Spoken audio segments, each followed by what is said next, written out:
Ah, you can't hear me. Okay, I didn't get that. Mic off. I see. I see. Thank you.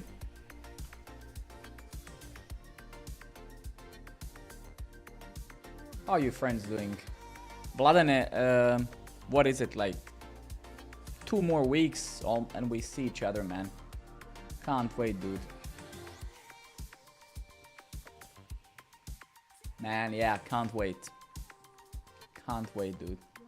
2 more weeks.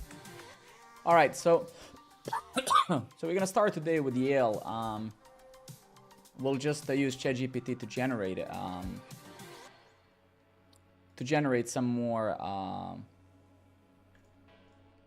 actions, right? All right, so let's use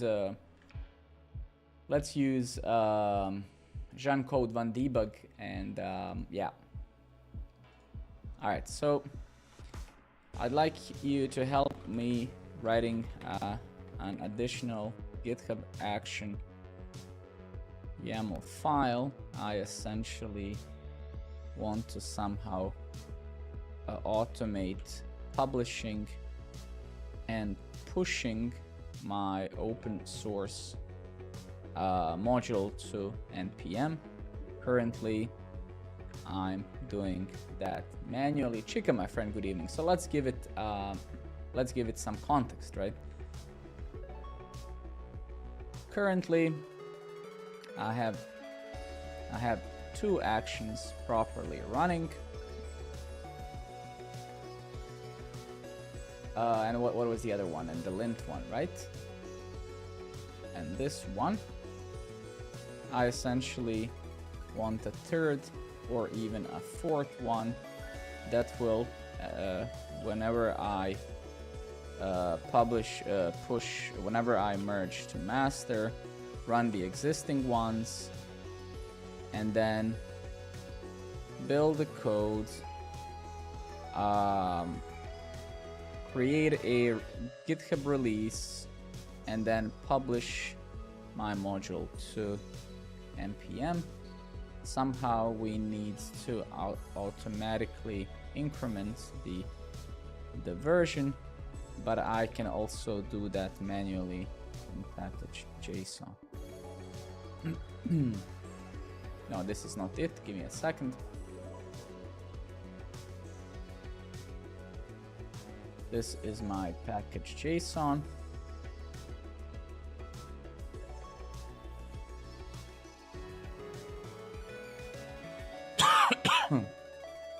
All right, let's see. Let me just do one thing. I think my face is too big. Even though my face is too beautiful, I agree. It's too big. Okay.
All right, this is not disgusting at all. This is fine.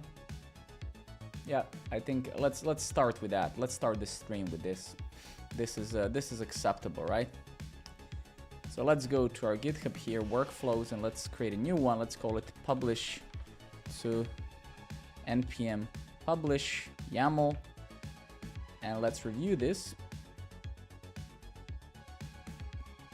Okay.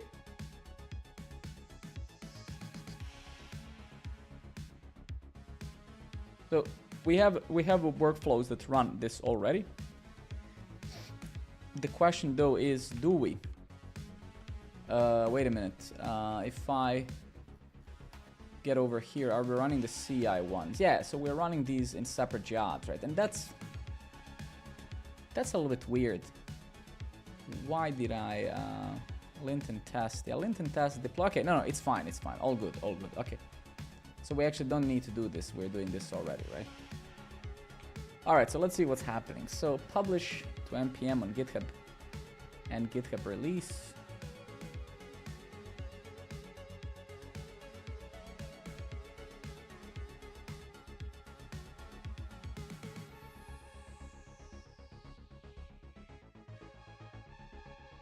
All right, so let's go to npm, right? I'll need to hide my screen for a second. So you're gonna look at my beautiful face for a moment. I need to get this token. I need to generate a new token. I'm gonna generate a classic token, I think. One-time password, shit. What can I say? I'm just so beautiful. Right, npm, okay, shut. 777128, enter. All right.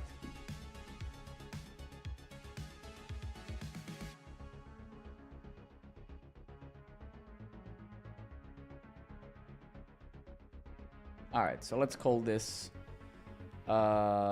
Yale GitHub action publish, generate token.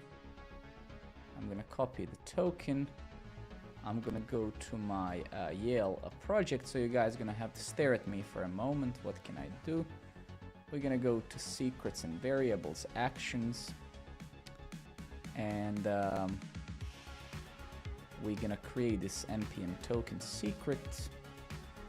So repository secrets, the repo has no environment secret, repository secrets organization. This repository environment secrets.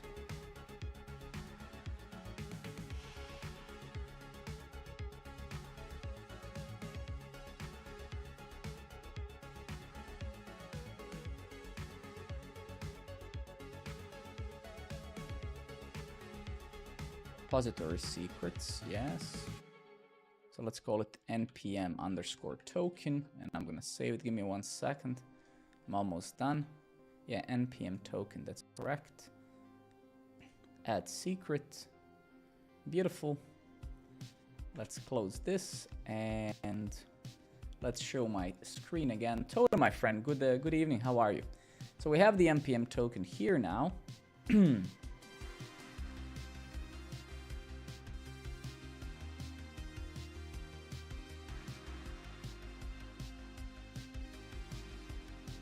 But this technically is already sufficient. I think GitHub ref, so this is gonna get a ref, I suppose. Secret GitHub token. Do I really need this? Wait a minute, because I am running this on this repository, right?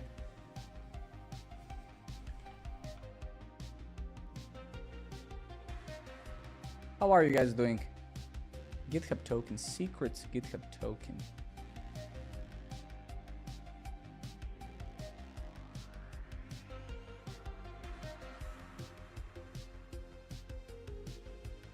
Let's just give it a second. What could this be? Ah, okay. So it's automatic, I see. It's automatically scoped, okay. I see, all right. Well, cool, right? So technically now, so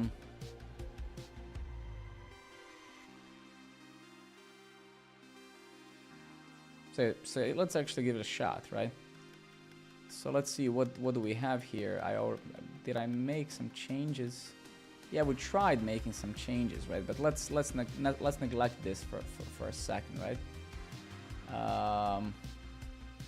So let's just say added npm publish a GitHub action, right? Yeah, that's more or less what we want to do, right? So that's the only thing we want to push now. So commit. Let's say sync. Drav, my friend, good evening. Rebecca, good evening, my friend. How are you? I'm good. I finally started a new job and successfully emerged my first bug fix in the first week. I guess it's a good amount of time since I never used React or reactjs. Nice, man. That's great. Yeah, that's always exciting, starting a new job. And I mean, we also try that. Try to get people when we hire them to do the same. Enable to locate executable file PNPM. So I suppose, right, that so what we didn't do, right? We need to do this in YAML file. We need to make sure that this image has an actual PNPM installed, right? So that's what this fella forgot, right? So we need somewhere here to basically install. So actually, no, we are doing that here. That's a little bit, no, we're not. So we probably need to install the npm. Yeah, there we go. Install PNPM, right? Yeah. So install dependencies. So basically it's in between here, right? Oops. Let's just close a bunch of this crap. Publish, and then somewhere in between, right? Over here, we would need this bad boy, right? It kind of sucks when, let's try to paste that properly. All right. Let's just fix the indentation and stuff. Install PNPM, action setup version 2. Yeah, so technically that should be. Did you figure out what imposter? Well, I mean, I do know what imposter syndrome is. I just think we share a little bit different perspective on it.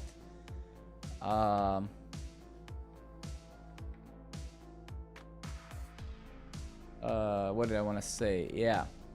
So let's say here, install PNPM.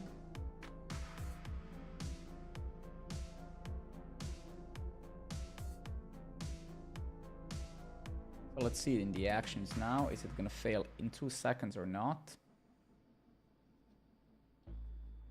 And also there doesn't seem to be setup nodejs enable exhibit the PNPM. Yeah, maybe, I don't know.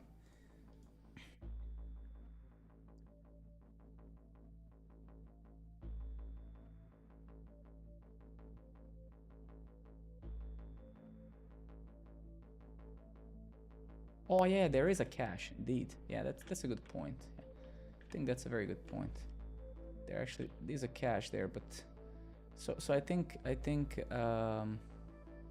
what we're actually gonna do, right? We're gonna just grab this crap here, and we will pretty much where is this install dependencies?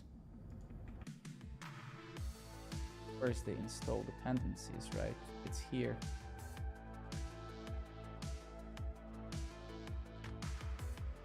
Yeah, but that's a little bit weird. This guy is then failing, right? Cache PNPM. It's a little bit weird, yeah.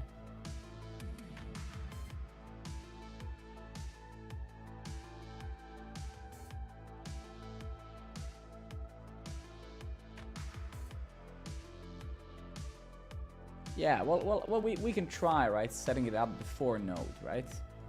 I think that's a great suggestion. I mean, it makes total sense, right? But let's see.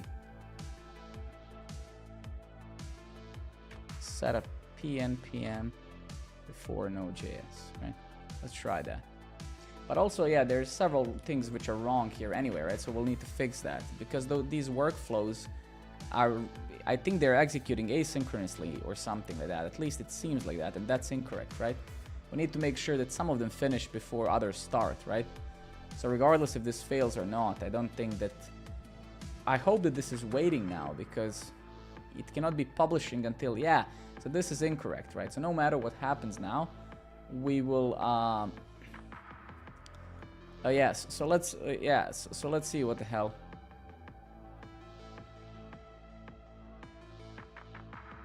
Alright, but it doesn't matter. Great. It's great, right? It's all good. It's all good. So let's see. I need to ensure that linting and tests are passed before the publishing workflows are running. Essentially,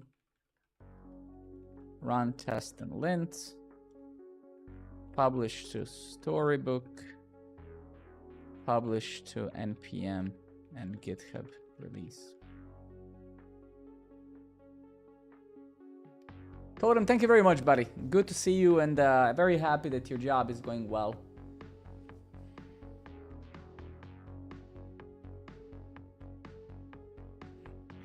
Publish npm, yeah.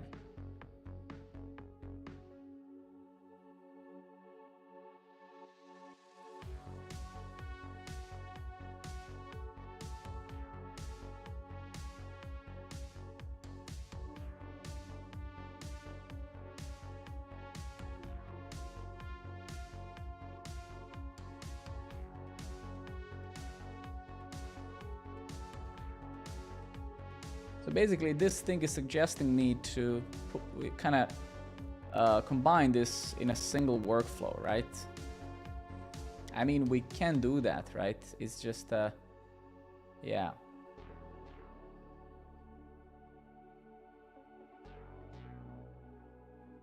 I mean, we could certainly try this, right? Let's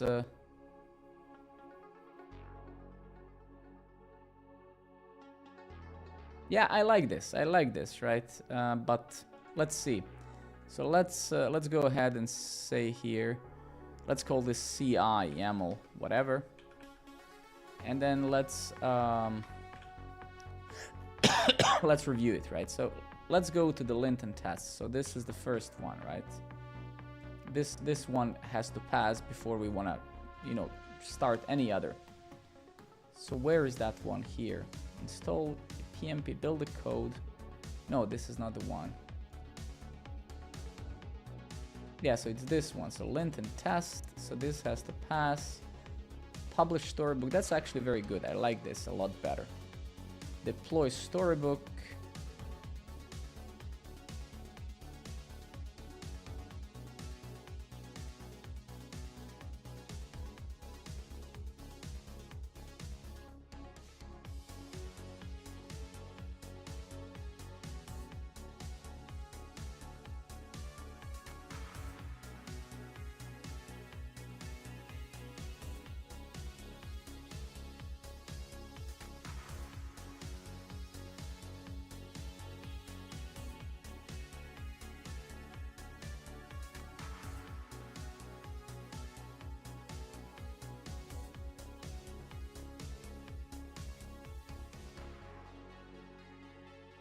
Drive, you too, buddy. Thank you very much for coming, man.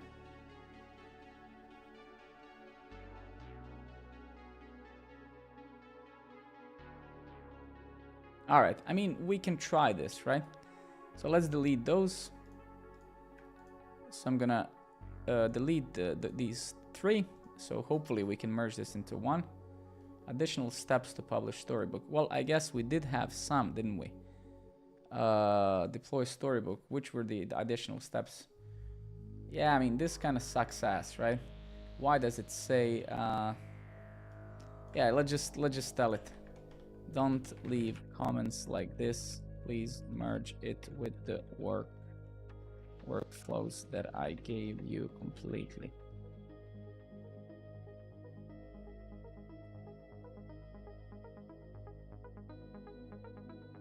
It's a live library release. No, well, I mean, the library is already live, right? It's just I'm improving the...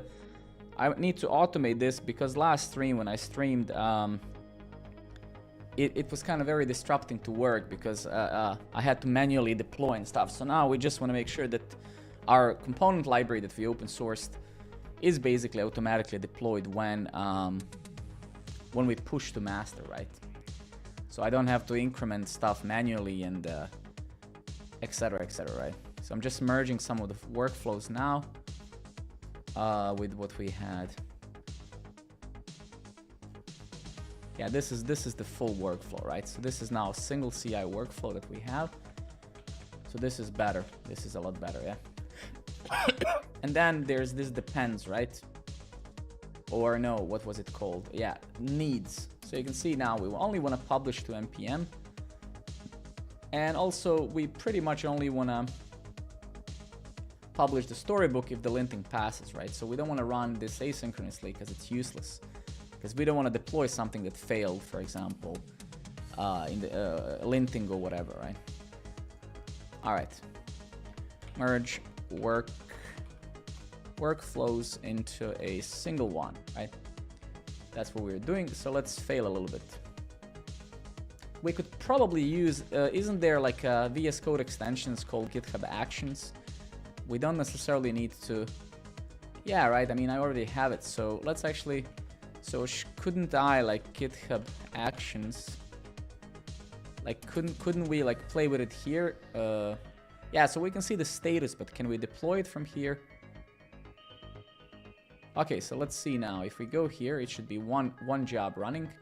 So there's this code QL, which is GitHub Sting. But this is mine, right? So if we go here, let's see what is it doing.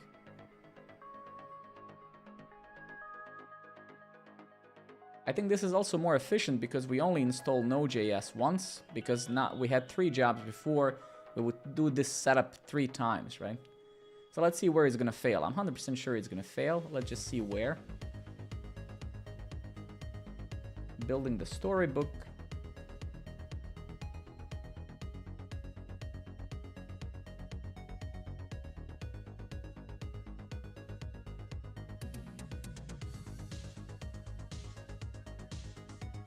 Okay, that's a little bit weird, but I don't think it failed, so it still continued, yeah. So okay, it's done with storybook, I suppose. And then deploy to GitHub pages, yeah, okay. And able to get actions ID token request URL in what the fuck is that? All right, well, let's, does that thing, okay. Okay, let's go back and forth with a robot, because there's no chance I know what this is, right? And able to get actions ID token, so some token is missing.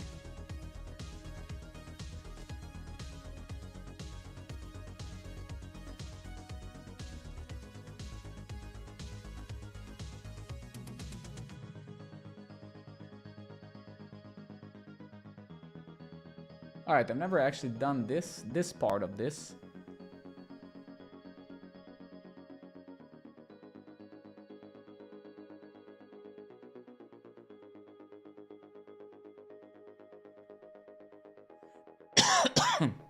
Ensure that GitHub token has permission token right. To ensure that the GitHub token in your GitHub Actions workflow has the permission ID token right, you need to explicitly set it in the permissions block of your workflow, right? So that's what we didn't do apparently.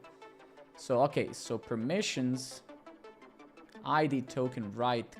Okay, so let's take a look at that, right? It's a very interesting one. It's good to learn this, right? Because yeah, we haven't I haven't done this specific thing before. So where is permissions? Do we have permissions anywhere? No, we don't. Okay, so we need to create a permission block. So we have on push branches here, and then we go with permissions, right? I don't know why the fuck it can't. Like, why is it so dumb? Can you? Okay, let's try with this, right? So let's push this immediately and say, and you know, I mean, yeah, okay. So let's say add ID token right permission. I think once it fails now, the next time we push it, I think I should just comment out the rest of these jobs, because now we're gonna wait constantly, because the job that we actually want to succeed, which is deploy to GitHub pages. No, that's not what we actually want to do. What the fuck? Deploy GitHub pages. Ah, never mind. It is the storybook. Sorry. That's a little bit weird. This worked before, so yeah, that's super strange. Okay, doesn't really matter. Lint and test passed. Beautiful.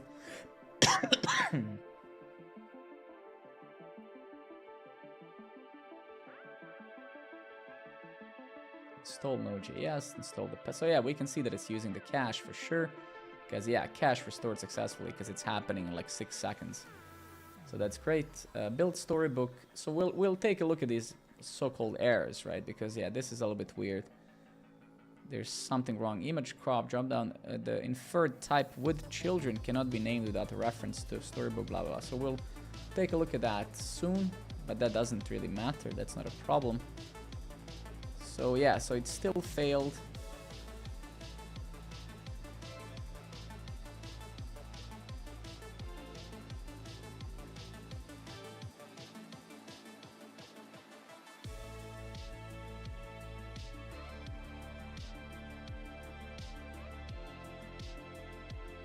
Forbidden, we got 403. Ensure GitHub token has permission. Pages right. Jesus Christ, man. Like, it's giving you these types of errors, but it's just doing it like,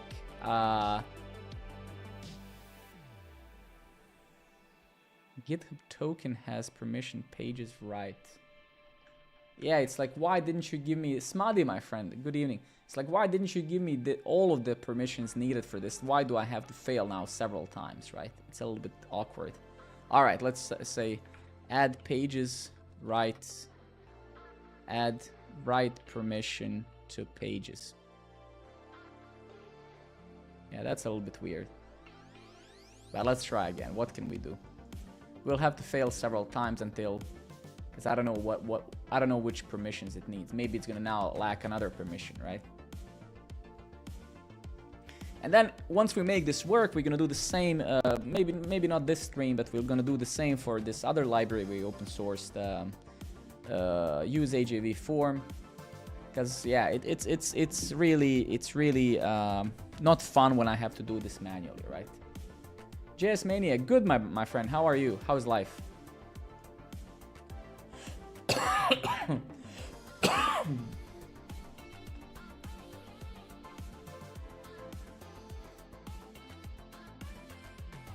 Good to see you, man. Thank you for passing by.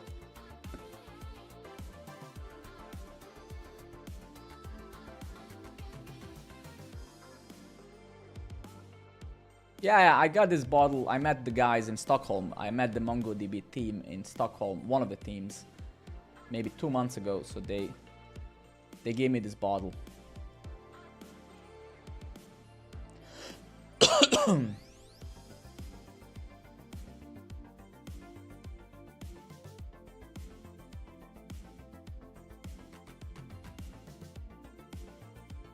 Okay, so that succeeded now. So there we're good.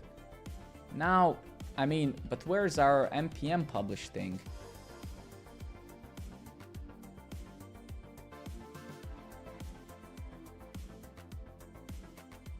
Last published 2 days ago. That's a little bit weird. Is this still running? Oh, okay. Published to npm. I see. Okay. So now it's running published to npm. So now we're gonna fail here. I have no doubts, right? Yeah, exactly. Okay. So that's great. That's no problem. I'm fine with that. Let's just see why.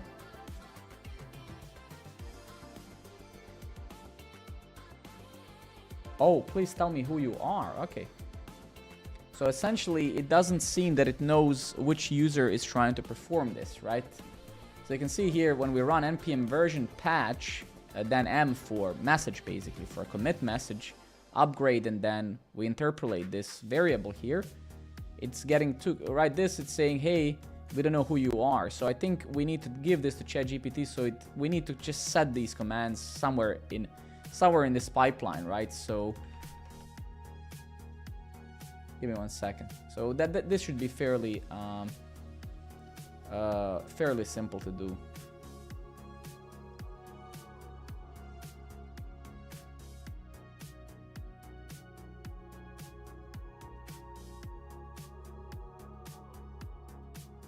Yeah, I don't know, maybe, right? Something like that, for sure. Something like that, right? A robot is a lot better at these things than us, so I'm not gonna waste time on this. I mean, I'm gonna forget this in maybe 6 hours anyway, right? You configure this once and you leave it, so I'll just outsource this type of stuff to it, right? Yeah, exactly, right? Exactly. I'm not leaking any details. No, somebody on GitHub is saying, is like, hey, don't. It's a good point, but I don't think that I'm leaking anything. No. Install nodejs dependencies, right? Then we have.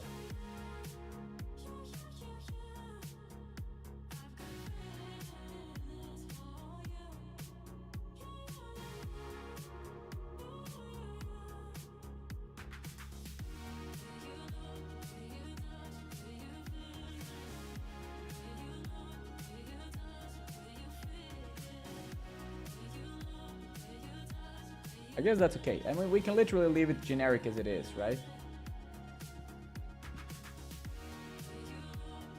How do you stay motivated for large projects like these? I guess community helps, but with every startup I face some sort of super difficult obstacle after another, then just lose my motivation. I think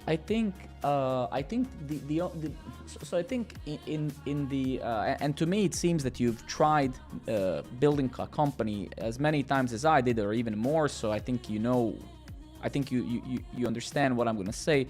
But I think progress. So I actually recorded a video on this on YouTube, right? But let me just repeat some of the points. I think there are two things I think that I learned throughout my journey of building companies. And I started, my first project I started building 12, 13 years ago. My first ever company that I opened, a real company, was called Hyper Studio. And I opened that company when I was maybe 19 years old, right? And, but regardless of that, just to kind of set some context, I think what I've learned is that two things: motivation. I still have a company. I never closed that company. I think motivation, I think two things. I think motivation and inspiration are two highly overrated things, right? I think the premise that in order to do something you have to be motivated is setting yourself up for failure. So I'm not motivated all the time, quite contrary. Today, now, I actually wanted to just lay down with my wife and watch Netflix, but I haven't streamed yesterday. I promised to some of the guys, Leo and Play One Game, I promised to be streaming, right? But the thing is, like, I learned in my career so far that motivation is overrated, because nobody is constantly motivated. So I am actually not motivated, right? Many times when I'm streaming, I'm not motivated, but I'm disciplined, right? And discipline, consistency, and continuity are things that you have to rely on way more than being motivated. Because if you just end up seeking that motivation is not a linear thing, right? It goes up and down, and you know, we have a life to deal with. You know, you maybe have a kid or a wife or husband, whatever, right? Boyfriend. So we are human, all of us. It's not that I'm not prone to side effects. I am, right? And I think there are other things. So for example, you're gonna hear this contrary to what I'm saying. A lot of people will tell you, plan, set a great plan, you know, set a strategy, decide, you know, what you wanna achieve. But this is another way to set yourself up for failure. I say quite contrary, don't plan. Why I say this? I say this because people who plan too much, 1, 2, 3 times once they fail their plan, they give up. Because they constantly compare towards that plan, and they're like, man, I was supposed to do this, but I didn't. So instead of planning too much, start small, start slowly, start incrementally. So instead of being unrealistic with your expectations, you know, say this week I'm gonna do this one thing. And you can apply the same thought process, you know, to running, exercising, gym. If you wanna start exercising, start once a week, or once a month, then once a week, then go for 3 months once a week, then, you know, add another day. So, but I think to summarize, nobody is constantly motivated. And this is where I think hyper successful people are different from the rest of us normal people, right? They know this. They know that they cannot be motivated all the time, right? That's impossible. Like, I mean, you can't. And then, of course, in order to stay motivated as much as you possibly can, you need progress. Lack of progress is the huge motivation killer. Lack of progress kills motivation, because we as human beings, we seek for progress. We seek for, you know, if you're playing an MMORPG and you farm that freaking thing for 6 months and you keep failing, that mount is not gonna drop, right? There's a high probability that you're gonna give up. But once you get that little dopamine, once some random algorithm decides, it's like, okay, this guy has killed this boss 300 times, you know, let me give this mount him, then, you know, you continue. I got my dose of, you know, dopamine, let me now continue, right? So it's the same with projects. You need wins. You need to win sometimes. You cannot just lose all the time, right?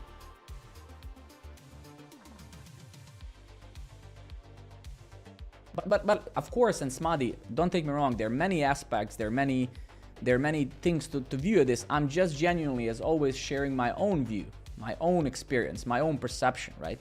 This is what I realized. It doesn't mean that, right, that it's gonna work for everybody, right? It's just that kind of is what worked for me, right?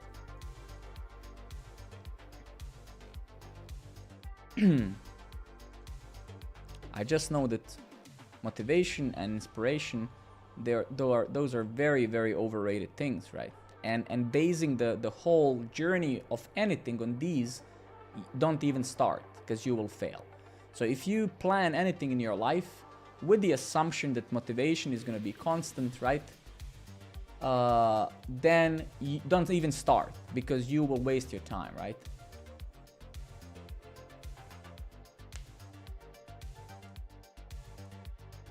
Yeah, JS Maniac, it's not easy, right? Certainly not. I mean, so yeah, the path isn't easy at all, right? And depending how you look at it, you can say, well, you can either drive inspiration from that not being easy, because if it was easy, then everybody would be doing it, right? And it's just kind of aligning your perception a little bit and realizing that, yeah, it's not easy, but it's very special. It's not everybody can build a social platform, right? So you can look at it that way and say, actually, that's quite inspirational. I'm building something that not everybody has the skill set to do on their own, right? So you can say, okay, well, that's a nice perception. I can take that, right? I can use that to get some inspiration, right? But yeah, it's just, yeah.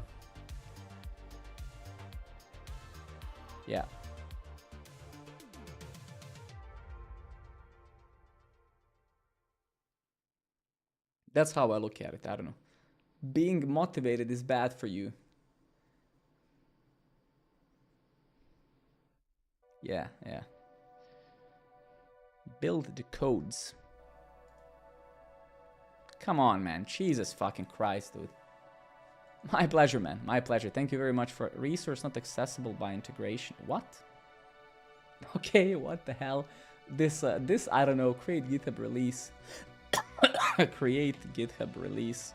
I have no idea what this means, but I'm happy that we're doing this, because we're gonna now have a nice boilerplate YAML file, and you guys as well, because this is open source, so you can just take this thing, smack it into your own repository, and it should work out of the box.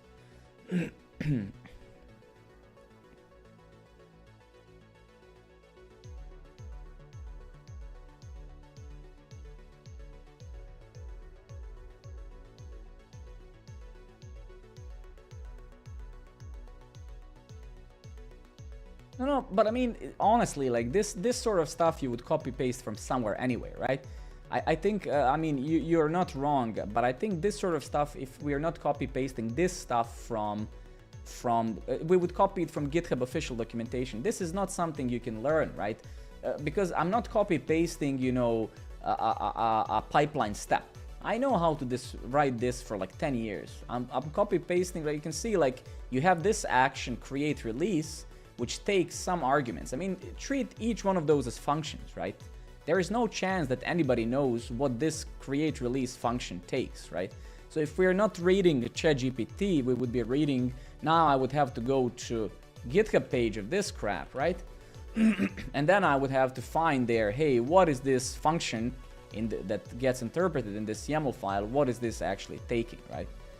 So right, so it's we're just automating this with ChatGPT, so it's faster. But no matter what, this sort of stuff you must copy paste. I don't think there's literally a single person on the whole planet right now that would be able to write this file without copy paste. I'm not exaggerating. Literally a single person, because it's like memorizing, I don't know, you know, I don't know, some library functions, some API by heart. That would be really silly, right?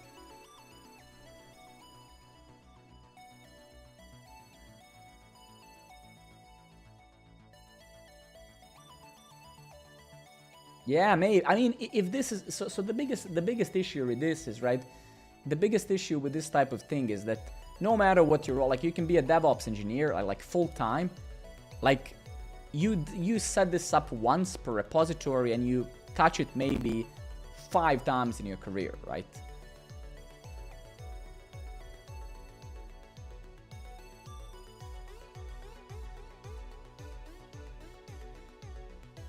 I mean, okay, CSS, right, and jQuery. I mean, I would never ask people if, I mean, I would never ask a question, right?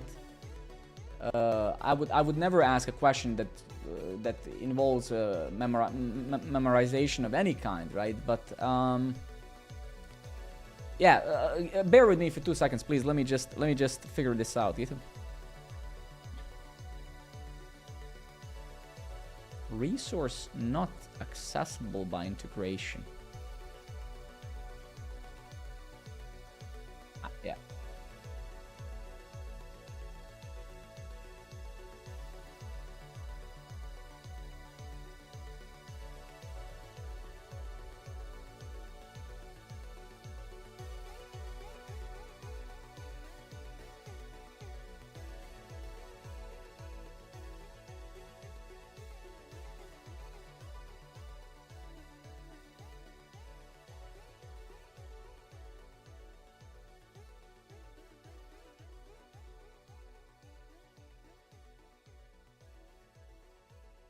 Oh, okay.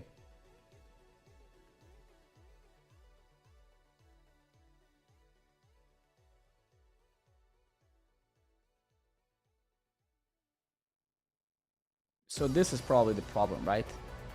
So this is what we need to change, right? I think this is what we need to change.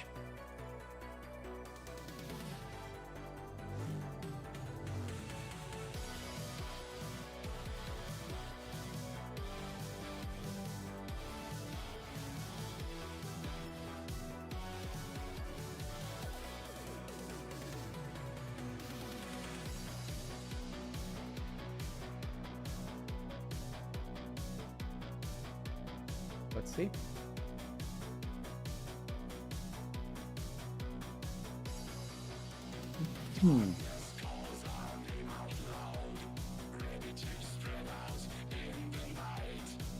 This music is so bad, man. Like, how terrible is this, man? Like, I think I'm gonna start paying for that streaming software just because of music. I wanna play metal, man. Not this garbage, man. This is terrible.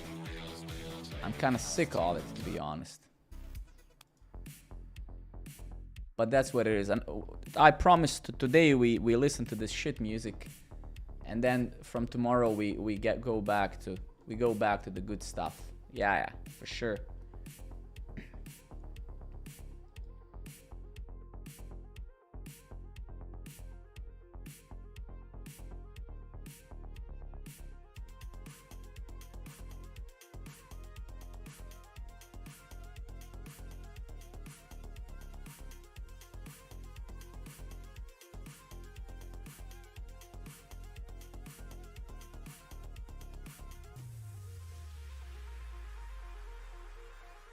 At start of each workflow job, GitHub automatically creates unique GitHub token secret to use in your workflow. Okay, good. So we know this. You can use the GitHub token to authenticate in the workflow job. Thank you very much for the follow. When you enable GitHub Actions, GitHub installs a GitHub app on your repository. The GitHub token secret is a GitHub app installation access token. You can use the installation access token, so blah, blah, blah. Permissions for the GitHub token. So this is what I'm looking for. This is what I'm looking for. How do I change the permissions? The following table shows permissions granted for the by default. People with admin permissions.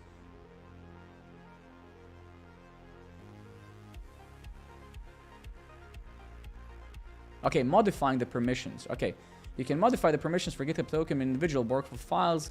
If the default permission for GitHub token are restrictive, you may have to elevate the permissions to allow some actions.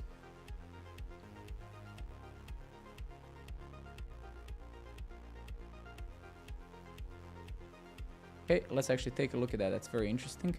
So they're saying we can see the permissions in the setup. GitHub token permissions, constant. Yeah, so this is the problem, right?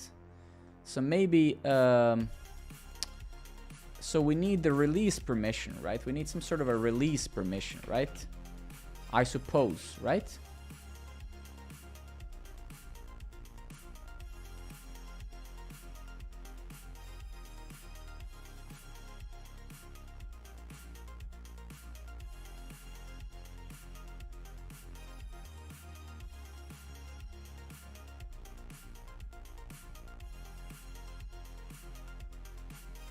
JS Maniac, sleep well, my friend. Thank you very much for the questions and for coming by, man. Always love having you here.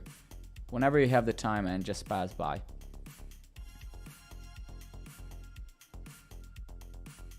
Repository, projects, pull requests, pages, packages, metadata, issues, ID token.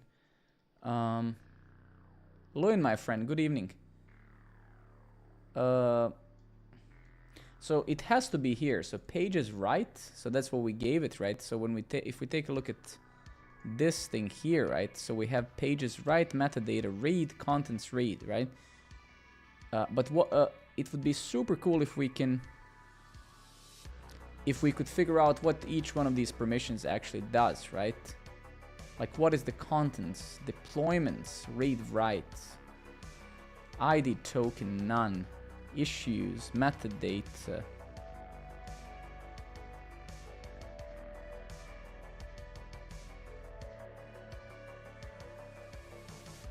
No, but I think maybe we're not giving the sufficient. So these are the only permissions we're giving: contents, metadata, and pages, right?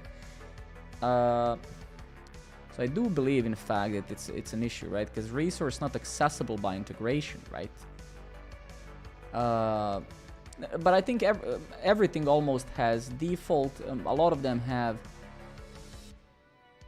packages. Deployments. I wonder if it's deployment. Contents. What? I just wish that I can read what each.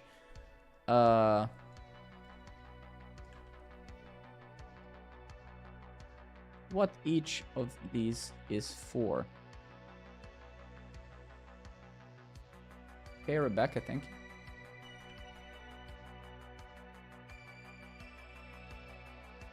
Yeah, I mean, I found this as well, right? And I just changed this as well. Yeah, I think we just did this as well, right? I did this like without... No, yeah, but I don't think it is. That's the problem. I did that already for my repo, right? If I go to settings, we go to actions, general, right? You can see here, read and write permissions, blah, blah, blah.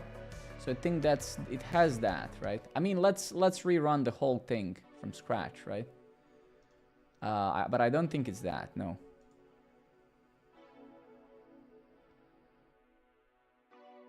I wonder if I should just remove these permissions then from here completely. Let's just try that. Because we kind of... I mean, we gave it the permissions there, right? So what if we just get rid of this, right? Let's just try that. Remove permissions from CI YAML. Whatever, right? Let's try that. Because we elevated the permissions on a general level, right? So maybe we don't need to be so specific anymore in here, right?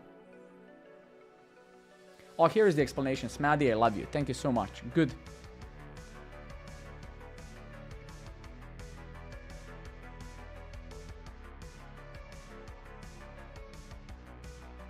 Oh, okay, man. So this is what we missed. This is 100% what we missed. You can see, for example, contents read permits an action to list the commits, and contents create allows the action to create a release. And we are, in fact, failing on the release part. So this is, and I was kind of suspectful of this, I just didn't know what it is, but it's 100% this. So let's see if we fixed it now by just removing the permissions from the YAML and elevating it here on the repository level. Let's see. Yeah, it makes sense. That's why I said it must be permissions. It's just that now, right, we went here and we elevated these permissions on a global level, right? Or on the repository level, sorry. So let's see if that's sufficient. Otherwise, we're gonna go back and give it a read permission. Build storybook.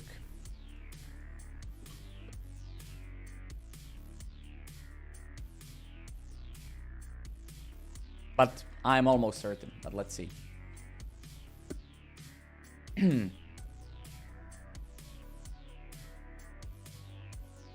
Yeah, this is so fucking weird, man. It makes no sense. Why is it like... Yeah. It makes no sense because we elevated the permissions there. Why do I need to write them here as well? It's so crazy, man. It makes no sense to me. I would kind of agree with this principle if they said, look, it works like this. The highest precedence is on the YAML file. If you omit the permissions from here, then the permissions are going to be inherited from whatever the general settings you have. So why is that not working like that? It's kind of yeah, it's a little bit funny, but yeah, it is, but it doesn't work like that. You see now that when I remove the permissions from here, it failed again with the issue we had before, ID token right? Yeah, it's supposed to, but I don't think it is. Who knows? I think now I would expect this now to work, honestly. Let's see. Let's see. And yeah.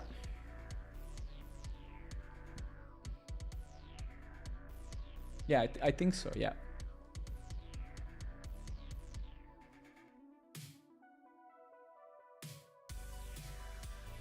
One optimization here that would be really nice to do is like, why do we need to install nodejs for every single thing? I mean, can't we run this synchronously as part of the same kind of flow, right? Because we install nodejs, it seems, in every single one of them. It's kind of a little bit weird, right? It's such a waste of time and resources, right? So why do we have to install nodejs every single time, man? That makes no sense.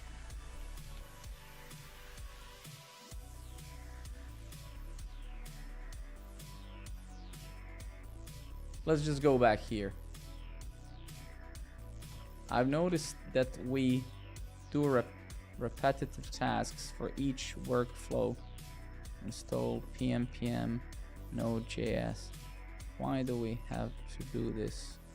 Can't we do this once? Yeah, I know that they're different runners, but that's the thing. Why do they have to be different runners? Or do they have to be different runners? That's the thing, right? It feels very inefficient.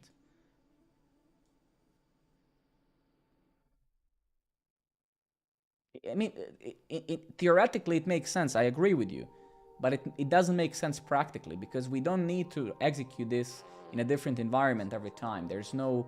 I don't see a benefit of that, right? I think we can do this differently, right? But it doesn't matter. That's not something I'm concerned now. That's the least relevant thing, right?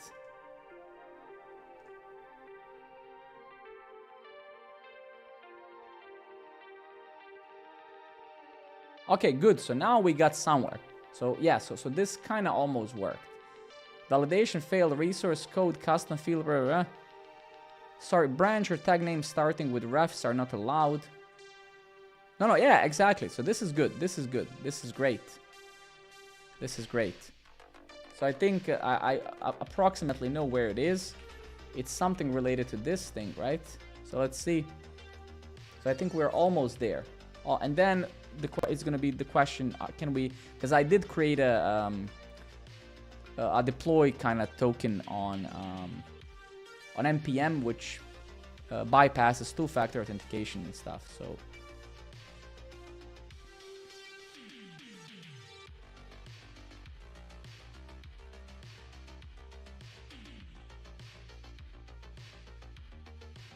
All right, so now we're getting into the shell scripting here. Okay. All right. Yeah, that's a little bit weird. Okay.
I think, wait. So am I supposed to merge something to master with an actual tag?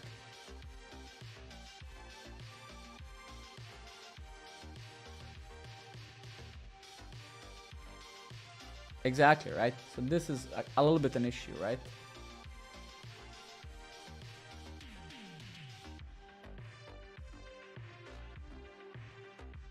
I guess infrastructure designers prefer isolation to speed up. Computers are getting fast with SSD and RAM. Yeah, 100% with you. I mean, it's not, I don't disagree, right? I don't disagree. It's just we cannot apply the rules same blindly everywhere, right? Sometimes it makes sense. Most of the time, it makes sense to run things in isolation, right? But I think we went as a community a little bit too far with that, right? I mean, you know, we have a workflow that does 4 things from scratch, right? And we cannot, I mean, we shouldn't just accept the reasoning of that. Well, it's because, right?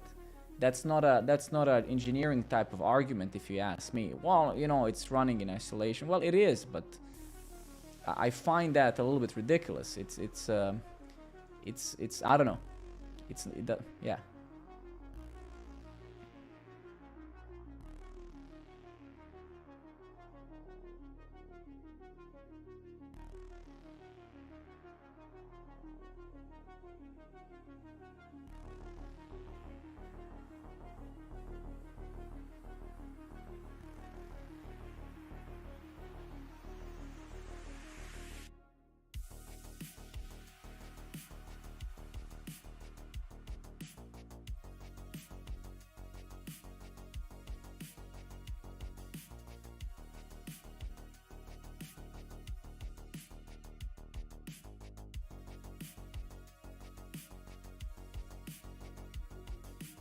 Right, so this is actually, I think, the workflow that we're gonna have to have, right? So whenever we push something, we need to tag it, then we push that tag, essentially, right?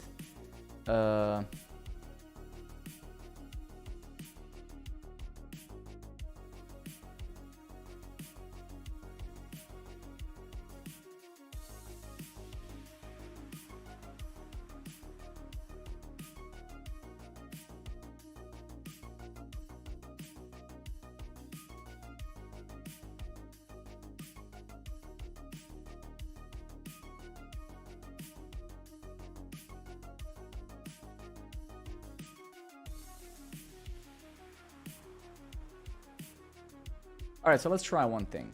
Maybe that will solve it, right? So what I'm gonna do, I'm gonna just say here, no, that's the wrong repository. Let's go here and say cd Yale, or no. I'm gonna say git checkout b.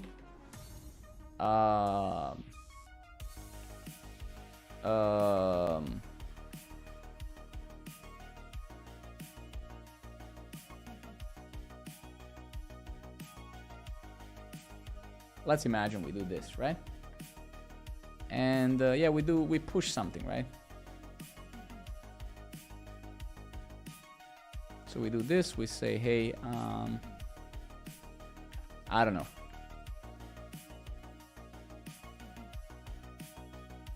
Let's try this.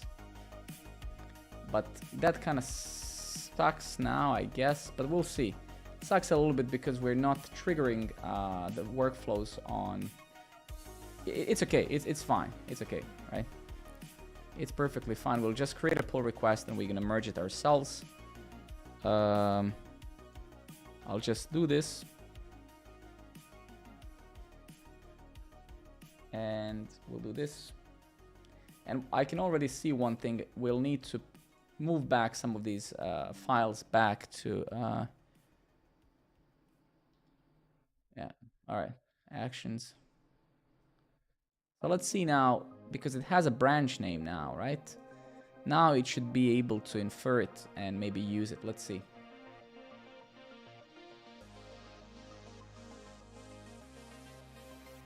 And we need to fix these warnings. I mean, it's only 2 of them, right?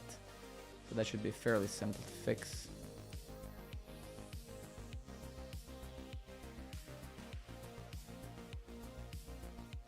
And I think because we're probably gonna take us 10 more minutes to fix this, what I'm also gonna do, I'll just comment this whole step out, so we don't need to wait for this crap. And I'm actually gonna comment this stuff out as well.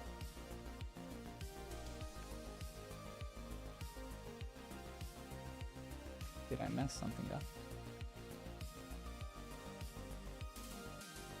Ah, I see. So wait a minute. So there's this one and this one, right?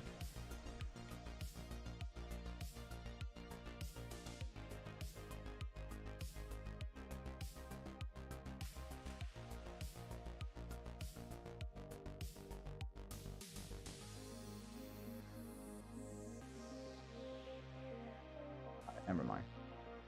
All right, let's go back here. What's happening? Deploy. Publish to npm.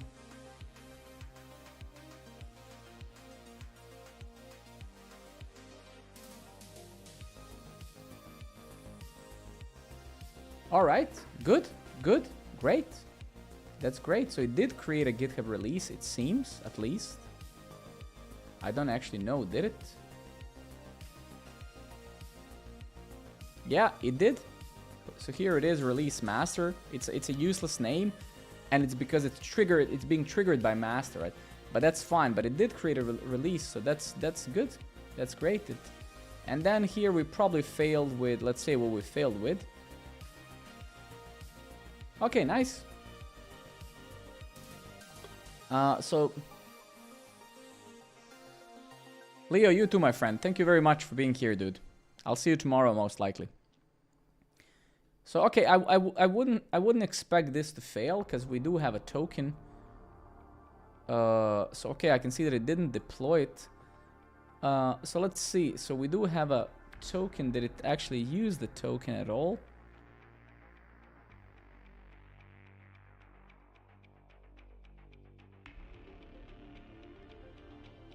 I think I think I had this issue very long ago with something else. I think I know. So there's a high probability that we're gonna have to have pnpmrc file, and inside of that pnpmrc we're gonna have to have authentication token basically or something, right?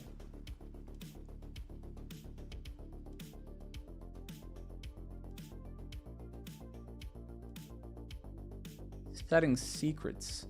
Well, I mean, I technically did do that already, right?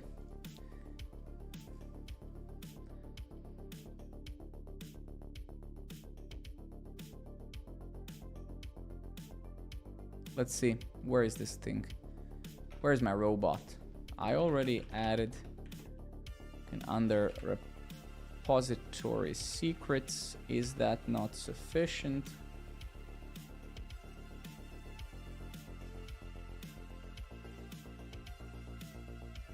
Okay. Yeah, here it is. I knew it, motherfucker.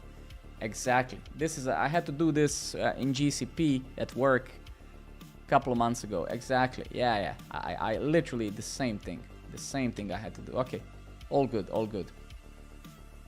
So we're gonna do this, npmrc, right? The registry is okay, auth token, node, auth token.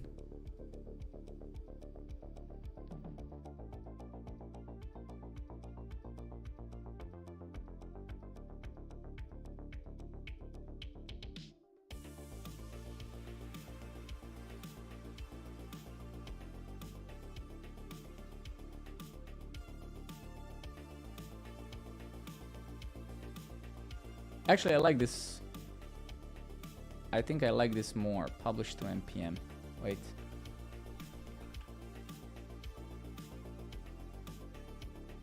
Yeah, maybe actually doing this, right? Instead of creating a file, just having it as part of this.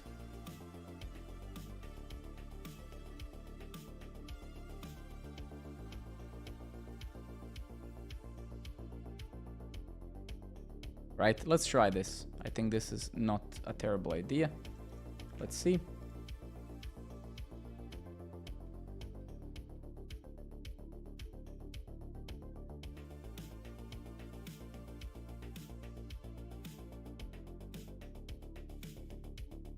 All right, I think this is good. This is good. Let's see what we did here.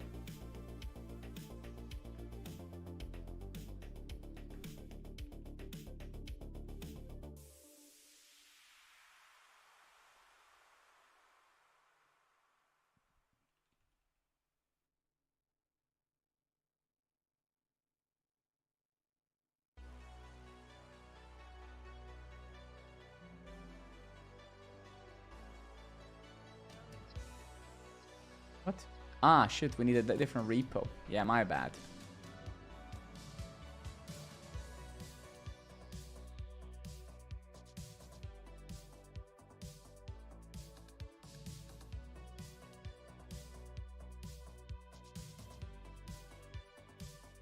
Come on, man.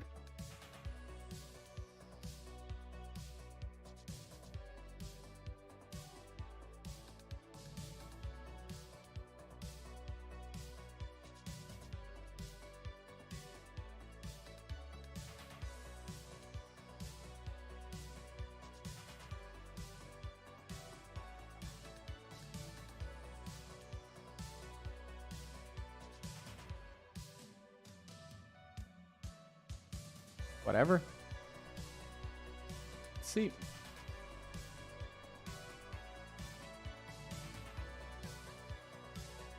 Oh yeah, so it's a pull request, so we need to just do this, right? Do this, we automatically merge it. Squash and merge without, yeah, we have that permission. And then let's see.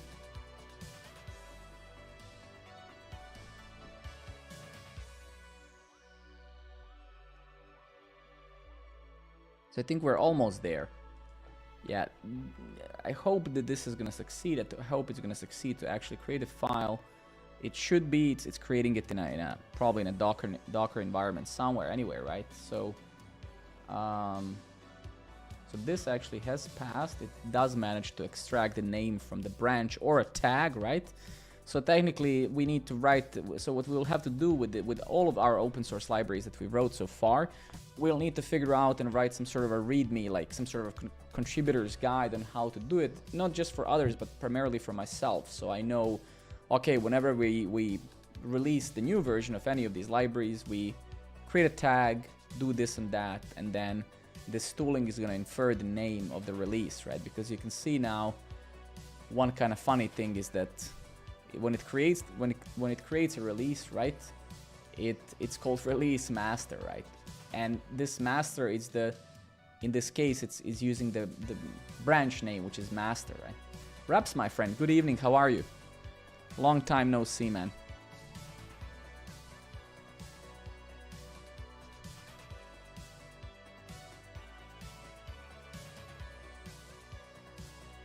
Publish storybook, publish npm.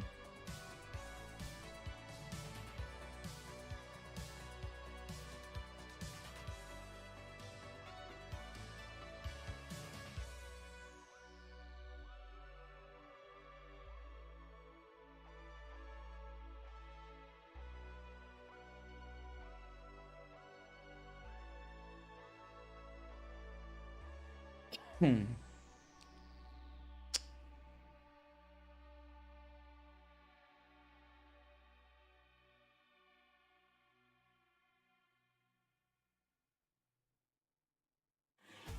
Yeah. So the reason why it failed now, which kind of sucks, is that you cannot have the same release twice, right? I think the problem here is that we have this release here. Let me try actually removing it, right?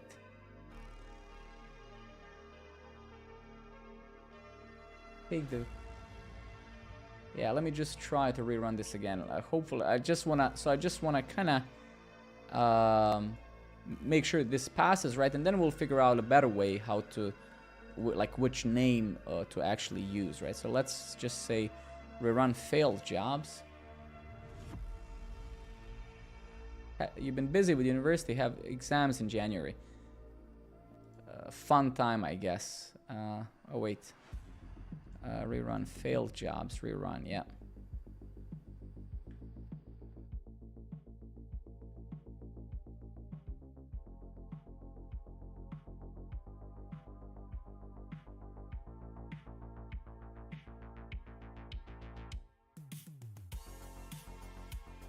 Let's see if it's gonna get the same error, because I did remove that old release, right? I hope that GitHub sees that, but let's see. I don't actually know.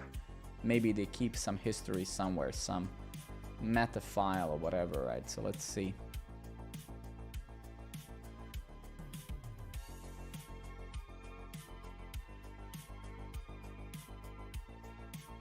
What?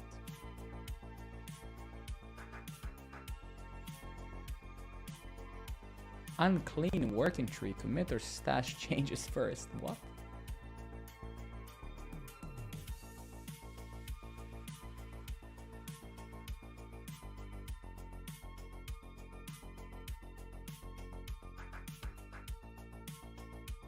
That's a little bit weird, but it's okay, right?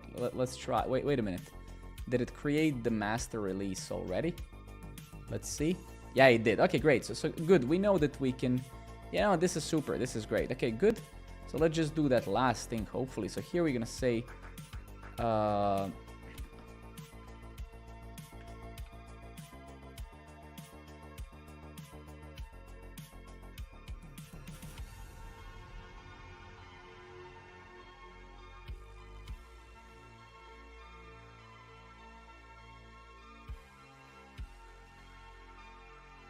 All right, so now another annoyance. Okay, so let's just see one thing, right? So the problem is here is that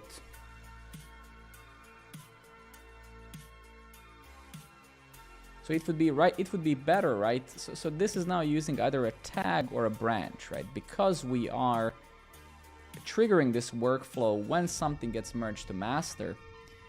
This branch is always going to be master, right? So we need to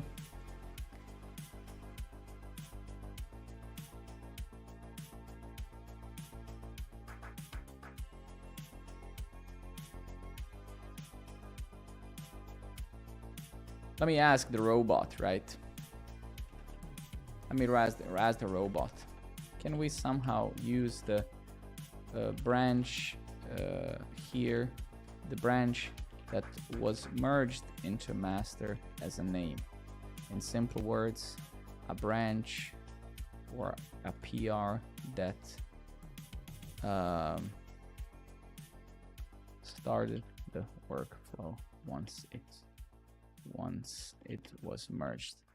The problem that I'm having now is that since my workflow is triggered when things are merged to master, the branch name for the release is always master, which means I can only run this workflow once, and then I would have to remove the release every time, something like that, right? Let's see.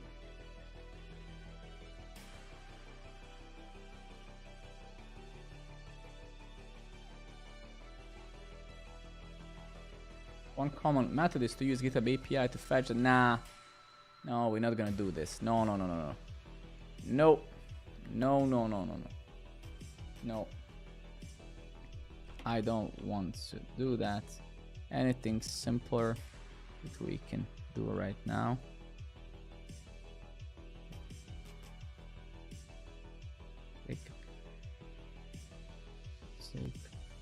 I don't know. I don't know, but let's see.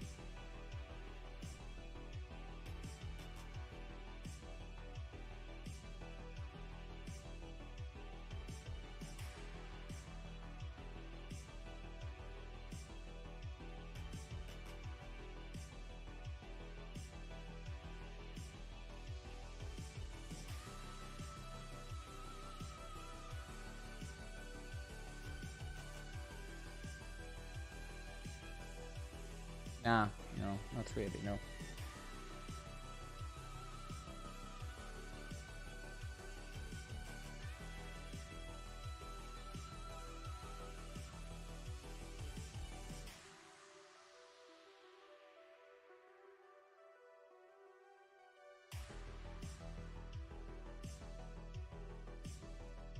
But I think this is what we're gonna do, right? This is what we're gonna try. This is the only reasonable solution that I can think of right now. So instead of getting triggered by master, we basically trigger it by a tag, right? So essentially, if we go over here, right? Nah. No. Where is this crap?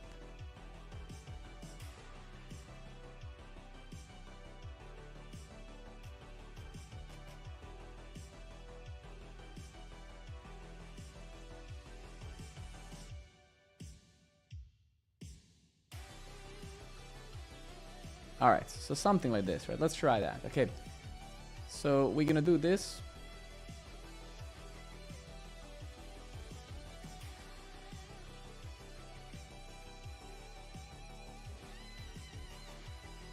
Give me one moment. I think that's not unreasonable. I think that's not unreasonable at all.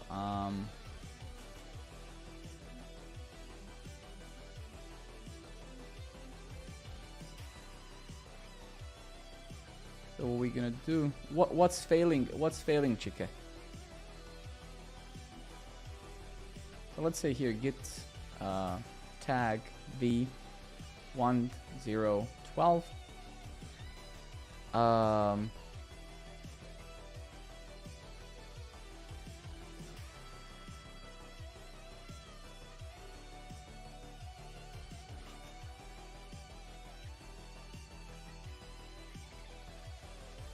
No, this is the wrong thing. Let me just close the front end for now.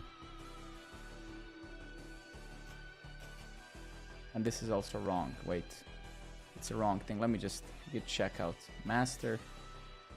Git stash, git checkout. Beautiful. Beautiful.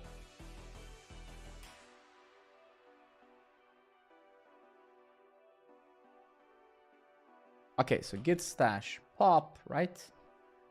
We go here. We go here. We say 12, whatever. I don't actually know if this makes sense, but let's see. We do this. So we do this, right? We say bump 012, release 12, something like that, right? Then we do the tag, git push origin, right? And then we do pretty much like here, right? Git push v112.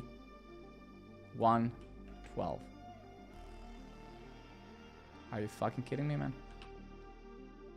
Why is it? That's super weird.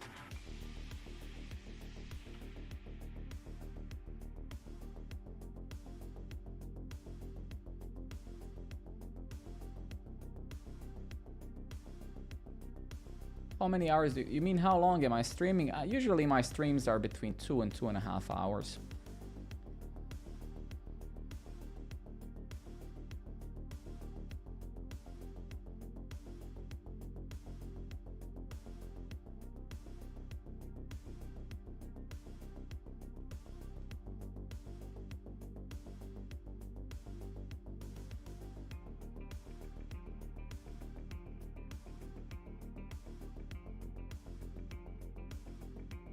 It's almost as if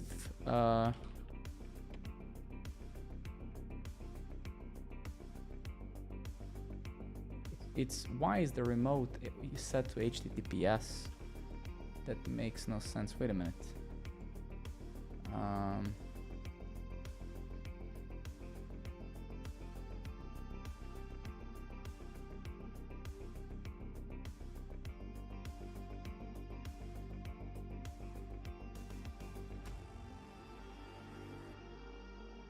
Wait. How can I want to update my repositories remote to use SSH instead of HTTPS.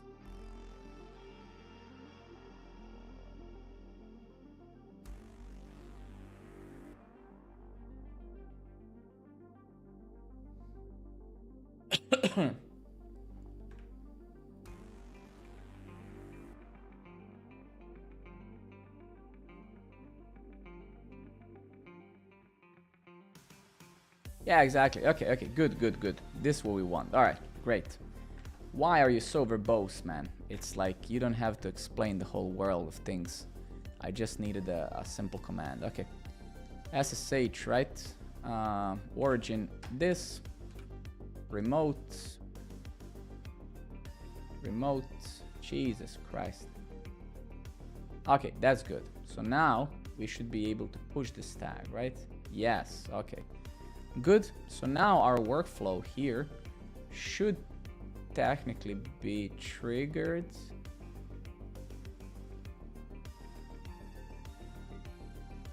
Okay. It is triggered now.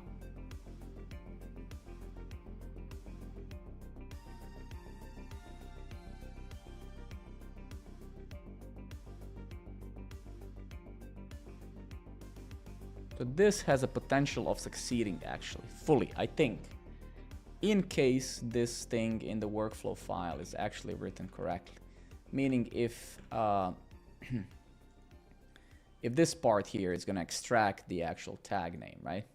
Because now if it does succeed, under the releases here, we should be saying 1.0.13 release 1. Or 12, whatever I did, I don't remember. But let's see. Come on, I really need to comment this out so we don't have to wait this extra minute for this sort of stuff.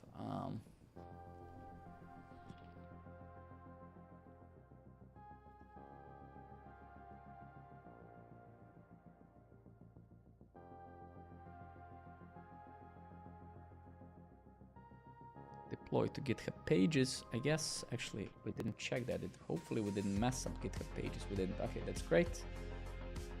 Okay, that's super. Let's go back here. Let's wait for publish to npm. We need to figure out what is this actually. Something with this drop down that's kind of not playing nice, but let's see. Okay, publish npm.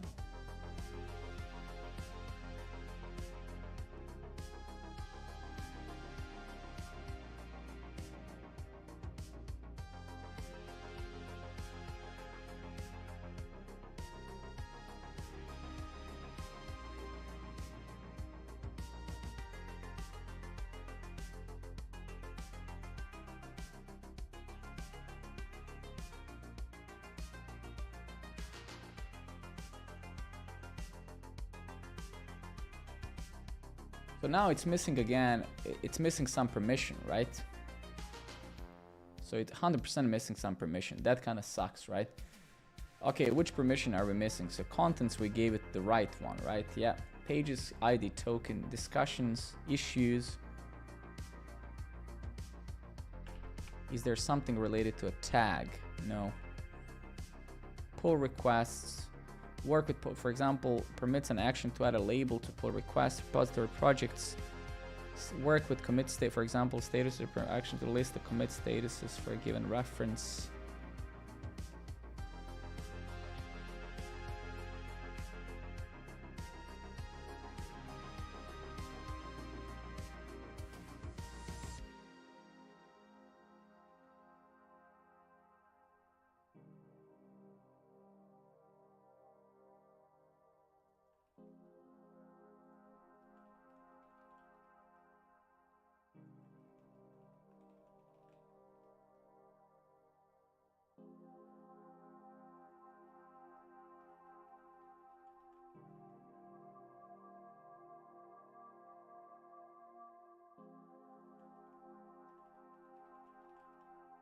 All right.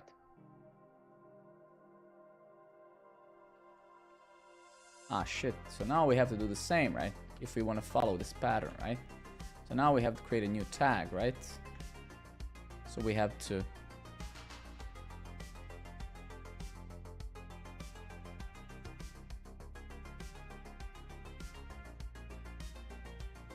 we commit this, right?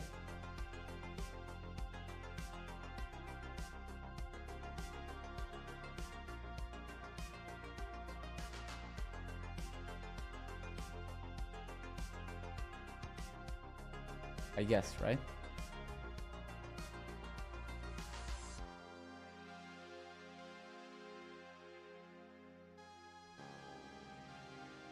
Even though we didn't bump the actual version in the package.json, but it doesn't matter. So now I gave it a bunch of permissions, right? Because I'm sure that this thing that failed was a permission issue, like without a doubt. Now, which one? I think it could be either actions or deployments, but let's see. Let's see.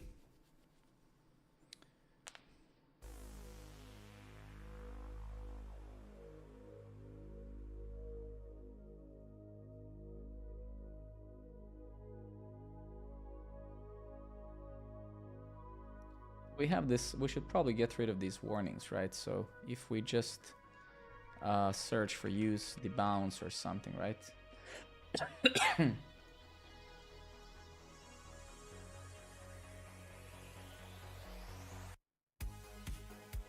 Yeah, well, we can't do much about this, right? We can't do much about this because it is a dependency list of any kind, right?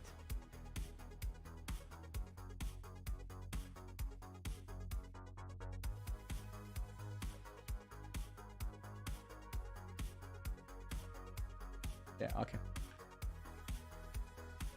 Rebecca, no, not permissions, some other things, but it's good. I mean, I'm having fun, honestly. I've learned some new stuff in relation to this. I think we're almost there, so... And also, I think it's good because now as we have, what, 3 or 4 recent open source libraries we built, right? We need a process how to push, right? So it's gonna fail probably a couple more times, but I'm certain we're gonna fix it. It's just figuring out the... Now I'm more messing with the tags, and instead of triggering the workflow on master, I'm just triggering it when the tag is pushed, right?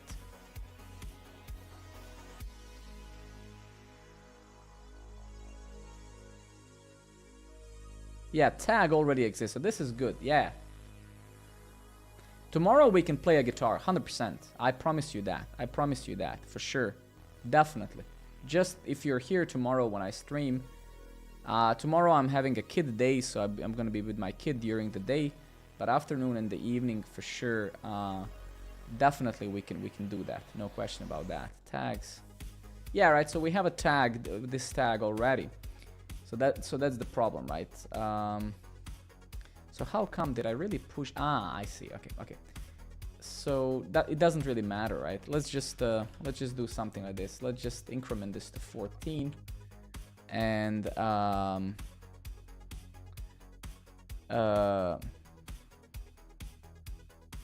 sync to which changes, I mean,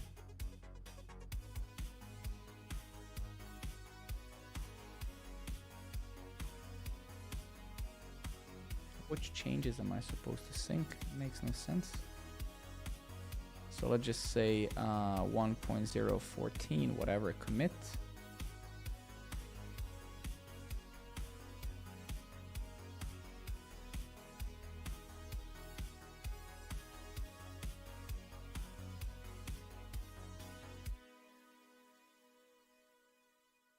So here's the tags 14, right?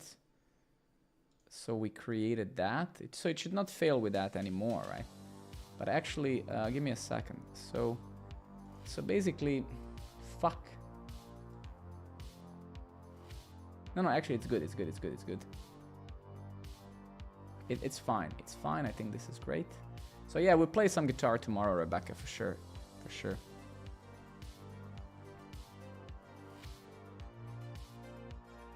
So this, it's not gonna fail with this anymore now. Let's see if it's gonna fail with something else.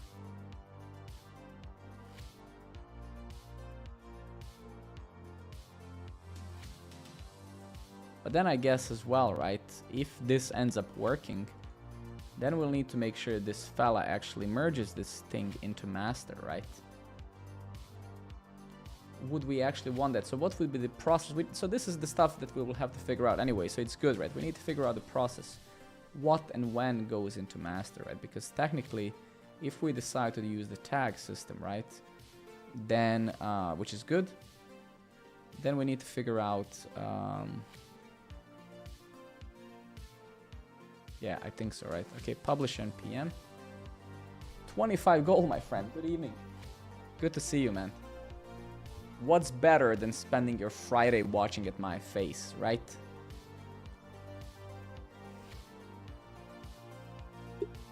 How you doing, buddy? How is everything?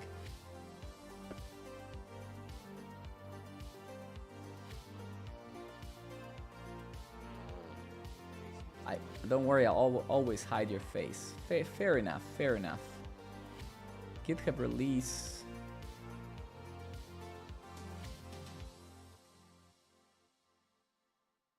Yeah, this is a little bit weird. I mean, we had this working, so that's super strange, man.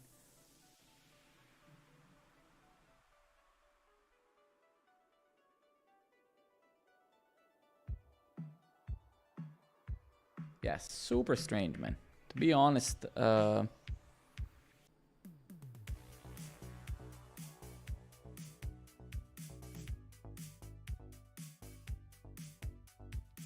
do you like Fastify? Do you use it? I use Fastify at my work with TypeScript. For programmer network, no. I mean, there is very little to... do I miss it?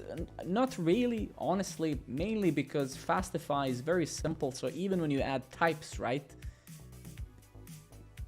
So Fastify is my favorite API tool when it comes to Node.js world. Just to set something in stone. I think the biggest so the reason why TypeScript doesn't help you that much with Fastify, at least with the endpoints, is that you have a JV schema anyway. But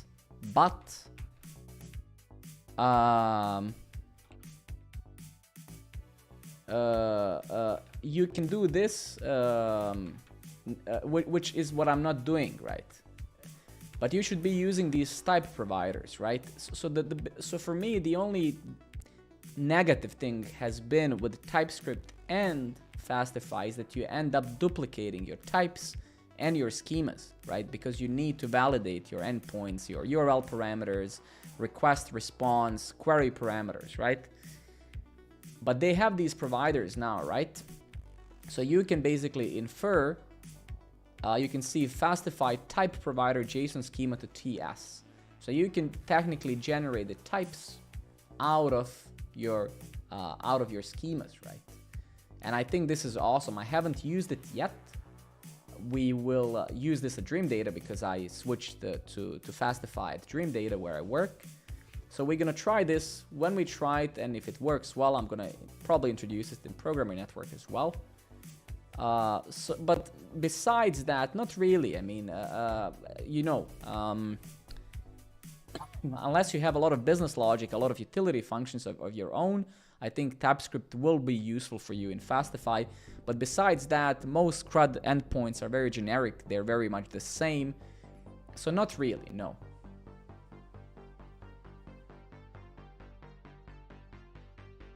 But take a look at this, right? This is something that we will be taking a look. I actually think this is pretty awesome. Now, how well it works.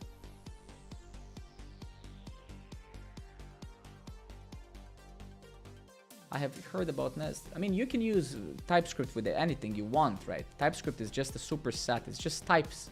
I'm not sure why did I don't know why community is talking so much about TypeScript. TypeScript is literally types on top of JavaScript. My pleasure, man. My pleasure. Take a look at this. Nest.js is a different type of framework. Nest.js is a very object-oriented event emitter, decorators. So if you like AngularJS, and if you like patterns, and if you like a lot of abstraction, that's what Nest.js is, right? If you like Golang, if you like Express.js, if you like simplicity, then Fastify is amazing, right? So it really depends what it is that you what you like, right? I don't use these tools like nodejs because they don't solve any particular problem for me, right? They introduce additional abstractions for the sake of I don't know what, right? But you know, more power to more tools. Everybody can find something they like and something that aligns with their own values, right? I like simplicity, and that's why I like Fastify.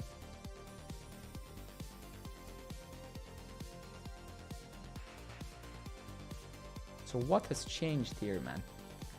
So what has changed to cause this issue now? So now we're failing back at create GitHub release.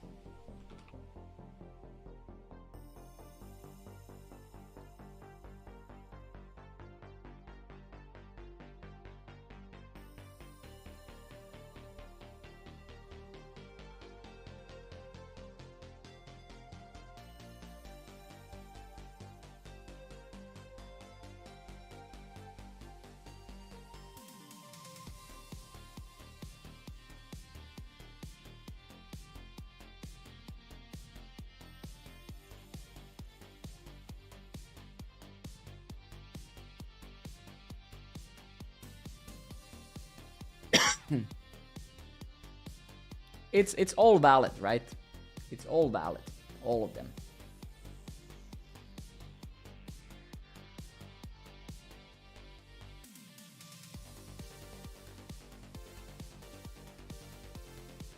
Yeah, but we're doing this already.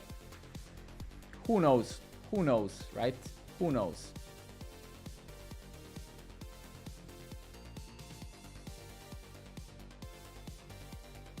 Yeah, but there's no tags scopes.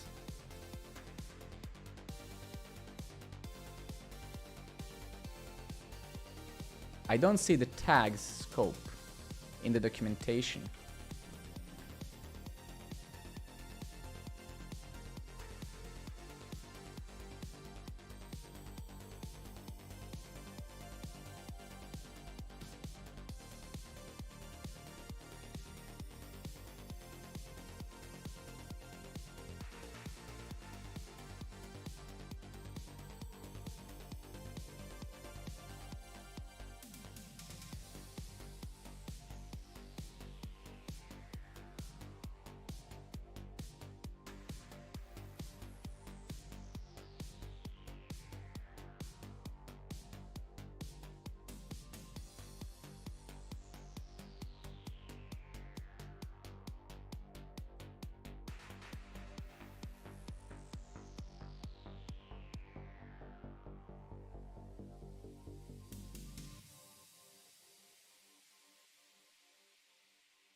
Let's see if there's something set on the repo level.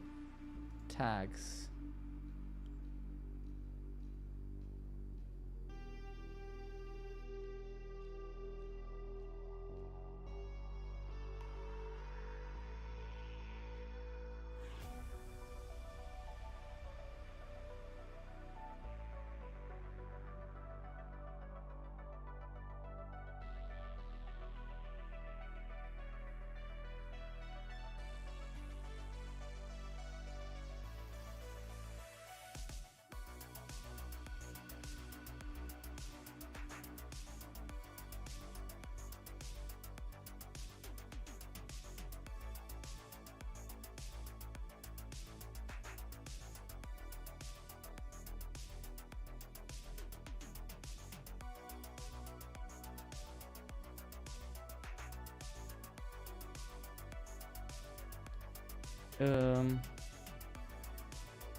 Yeah, I don't actually see the problem here. Deploy keys, secrets and variables.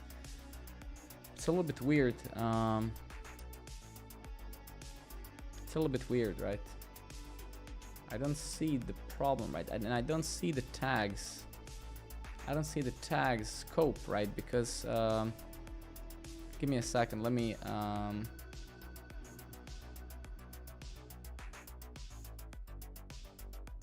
I don't see tag scope in the documentation.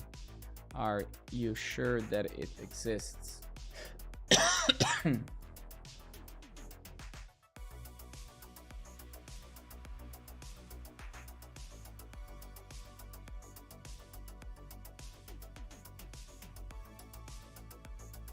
Yeah, but it doesn't work, right? We have it.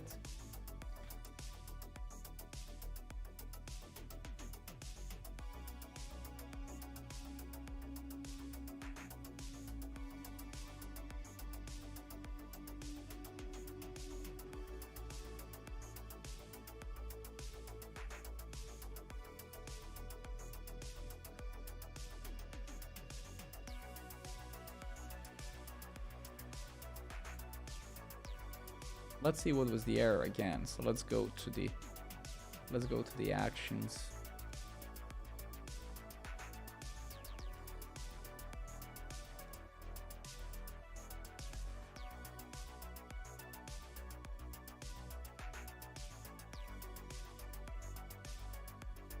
Let's see what it actually says. Ah, motherfucker. Are you kidding me? I need to switch to a different model. Alright, that sucks. Well, we'll need to work without it. Okay,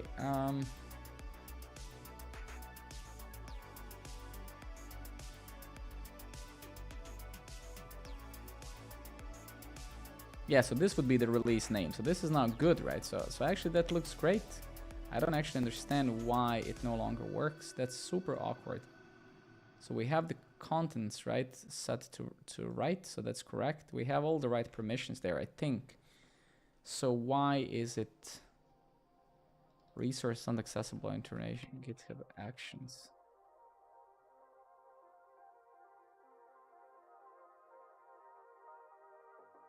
Disable and re-enable the integration. Go to repository settings, navigate to integrations and services. What?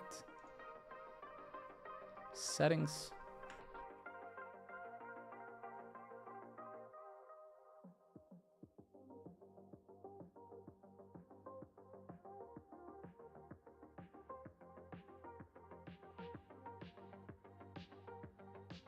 I've never seen this setting in GitHub. Where is this?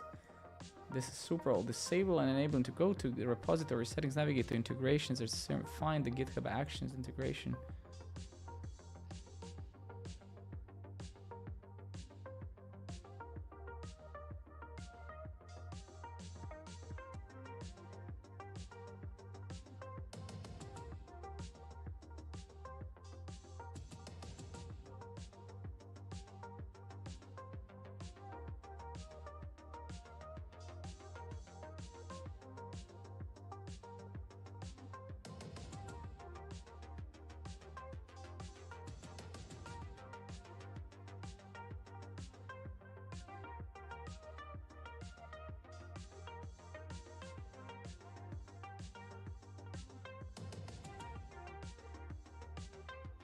Yeah, I think we did everything right. I don't get it.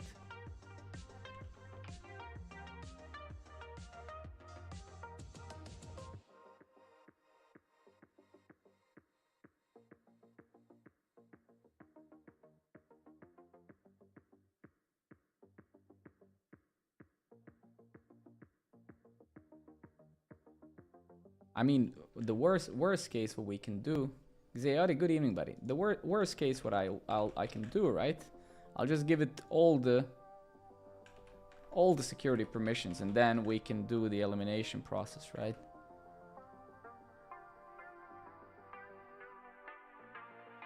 Yeah, let's just try this, right?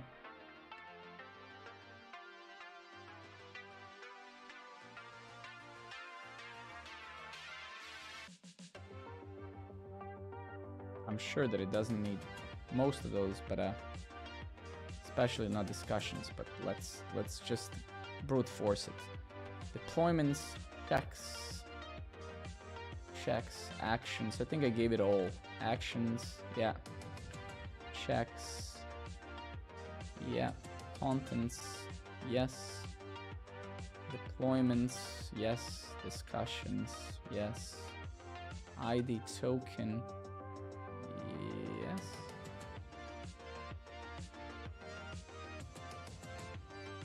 Yeah. issues, yes. Packages, pages.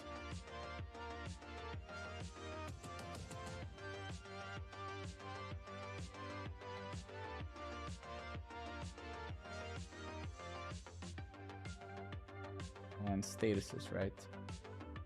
Yeah, so it has all permissions now. So so let's just do this. Let's create a new tag. So I'm gonna say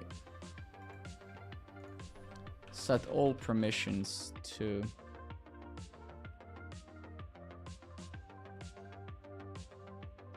let's create a new tag to write.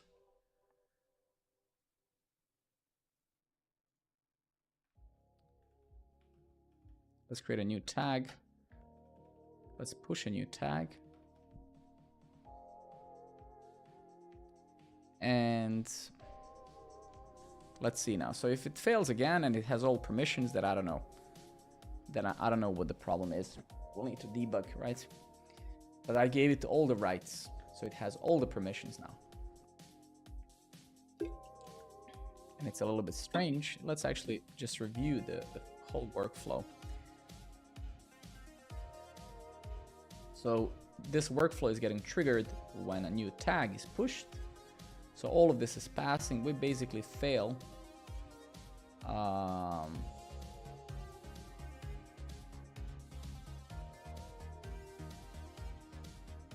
Yeah, so this is where we fail. We fail creating a GitHub release for some reason. So let's see if that still fails.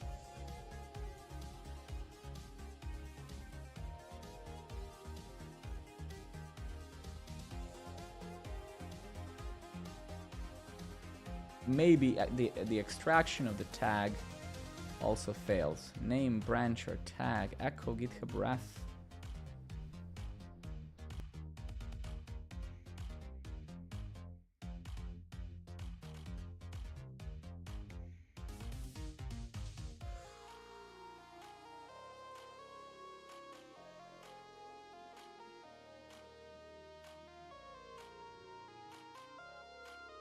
Yeah.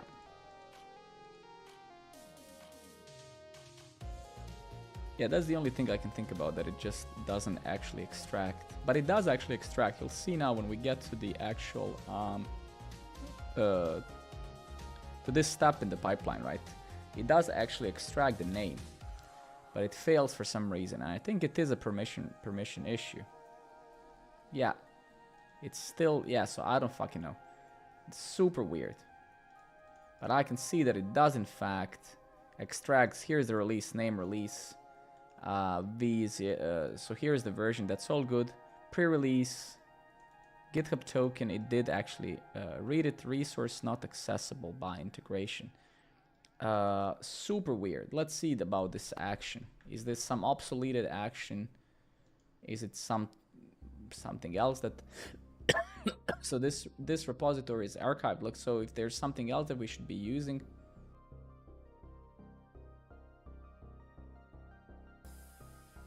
GitHub release. Okay, so this one is maintained, it seems. All right. So let's try this one instead.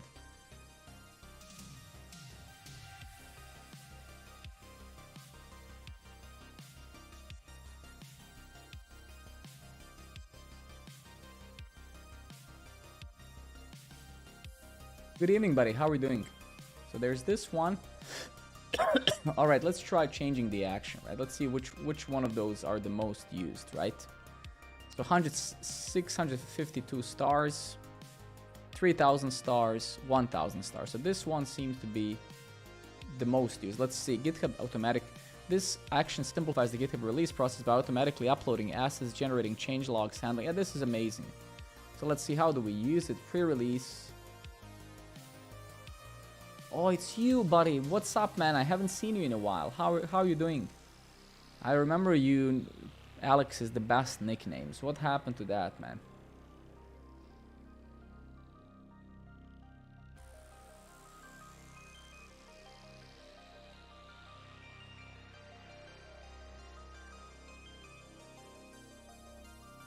Okay, let's try one crazy thing with ChatGPT. Ah, fuck, we can't use it. I'm out of it.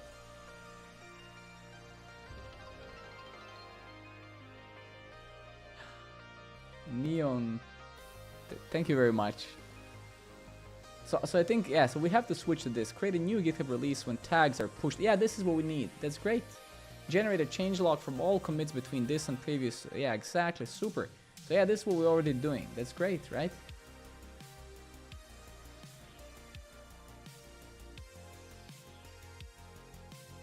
Yeah, this is super. Yeah, this is what we need. This is what we need, right? Tagged release.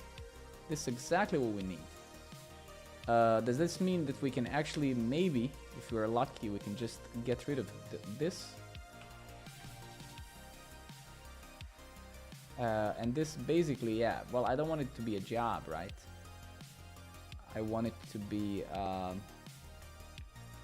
step, right?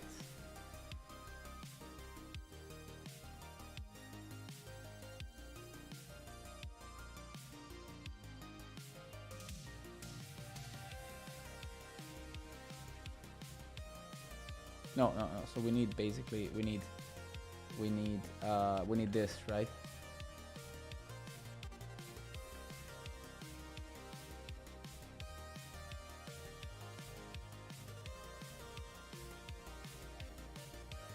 Do we really need the run command? I don't think so. Yeah, but we do have the users, no?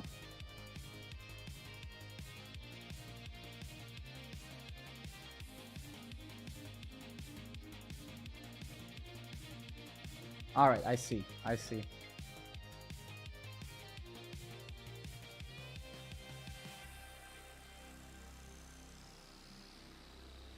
I'm good. I lost my Twitch and just recovered it 2 weeks ago. I had to change my username because I was forced as soon as I recovered my account. I'll change it again in 3 months. Good, man. Standard stuff. Just trying to fix some pipeline here for one of these open source libraries we built. Not much to say, really.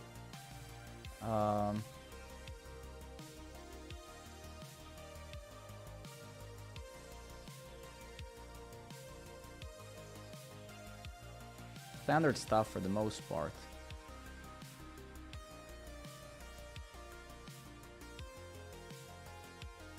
I mean, yeah, we can try this, right?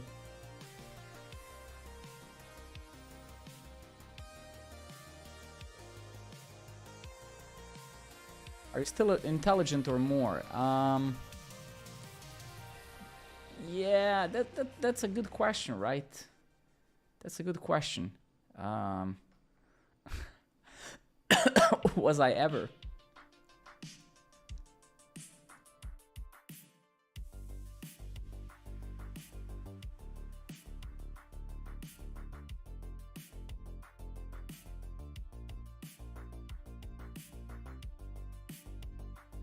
Yeah, so this is what it does. This is super good.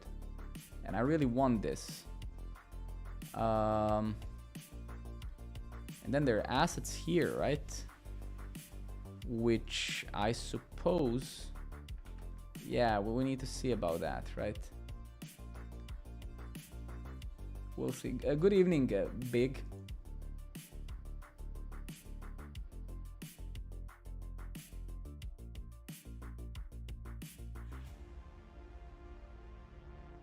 Obi, my friend, good evening. Yes, so the main question though is, that's a little bit funny. But let's try this. What can we do, right? So let's say here, add, let's go to package.json. Let's make this. Actually, you know what? Because we spammed this. Let's go to Yale. Let's go to releases. Let's go to tags. Can I remove some of these tags, right? I should be able to remove them, right? Because we are not in these versions anyway, right? So let's do this, delete tag. Delete tag, delete tag, and then, yeah, so we should,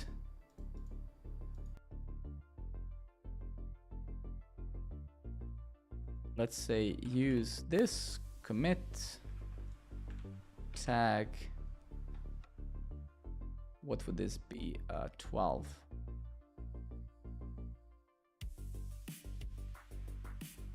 How do I remove a tag?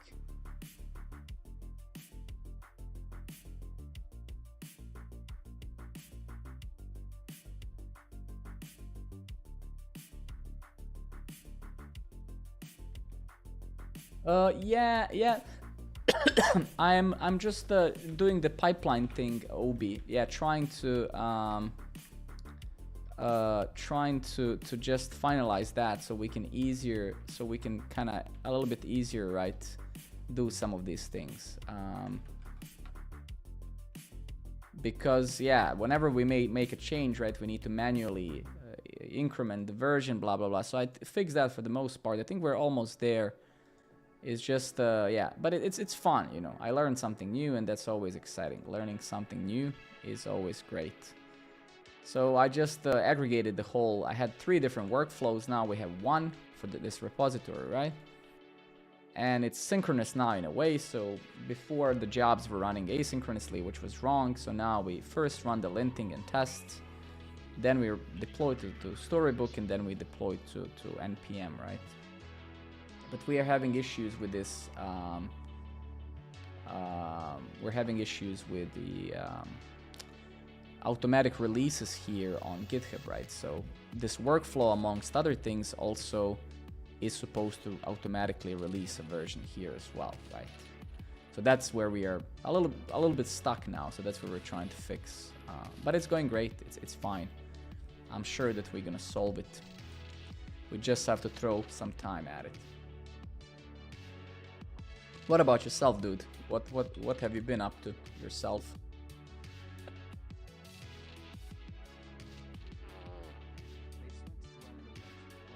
Thank you everybody for your follows. Appreciate it. All right, build Storybook. So let's wait. Again, I should have just commented this thing out. But yeah, I haven't. So thank you everybody. Thank you, the Lil Suf Big. What a beautiful names to pronounce. Love it. All right, publish npm. Let's see what is happening. Yeah, man, it's good that you're busy, man. I'm busy. I haven't been streaming that much either, man. So it's better that we hang out for a couple of years to come, that you get burned out. So I by no means would advise you to look at my face every day. Auto increment.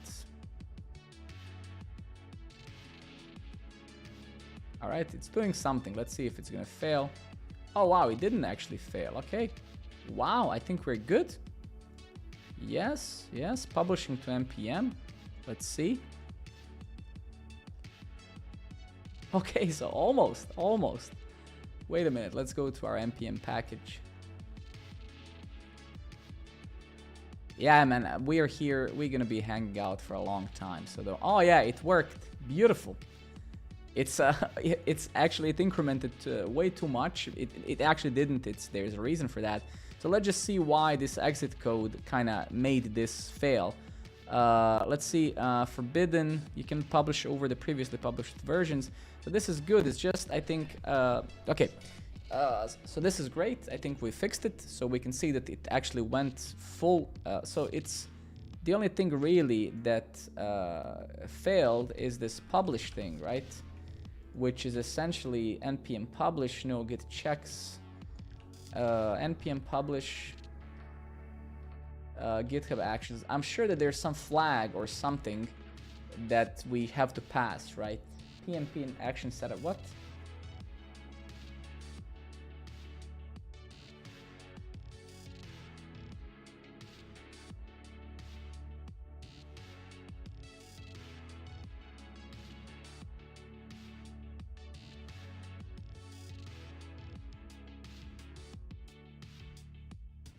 Okay, but no, that's not what we want. So PM and GitHub action flow. Continuous integration. This is what we need, exactly, right?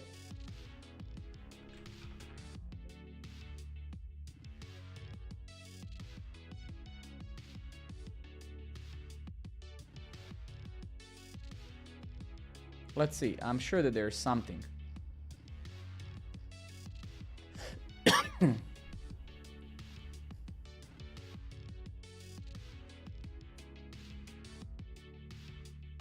I mean, technically also, we don't really need to use pm to publish, right? That also kind of doesn't make sense.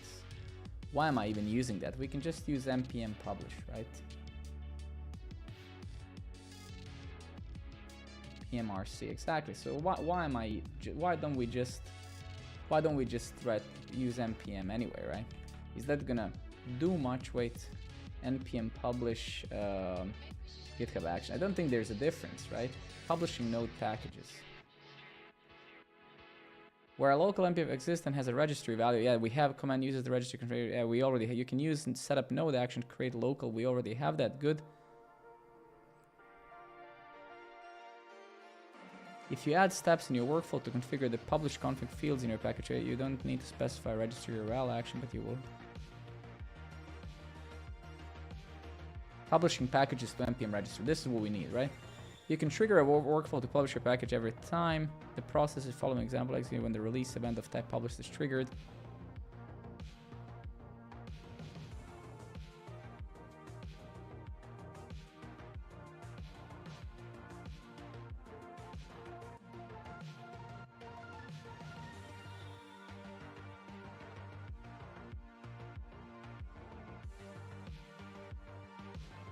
What is npm CI?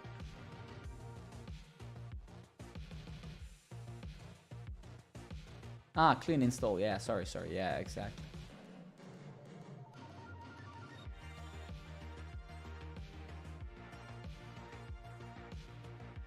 What is always auth true?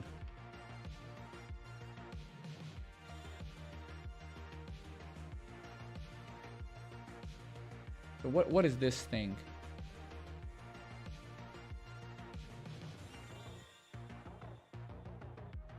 Okay, wait a minute. So let's double check that. Echo registry.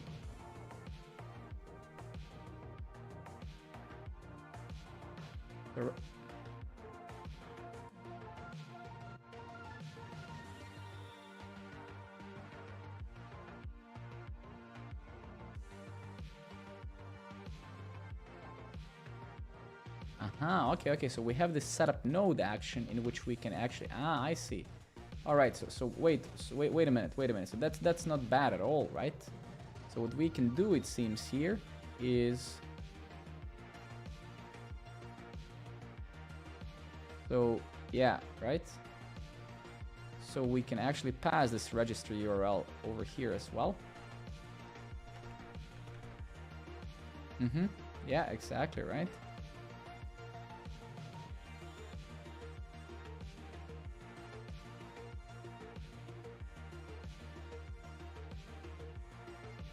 Okay, so it seems that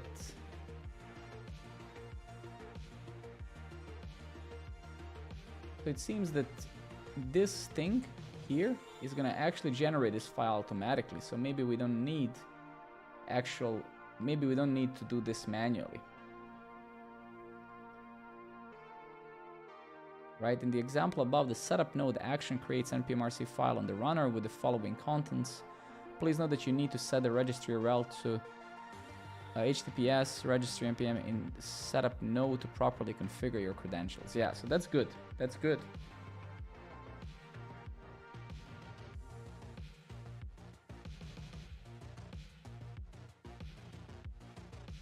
Okay, example workflow. Let's see.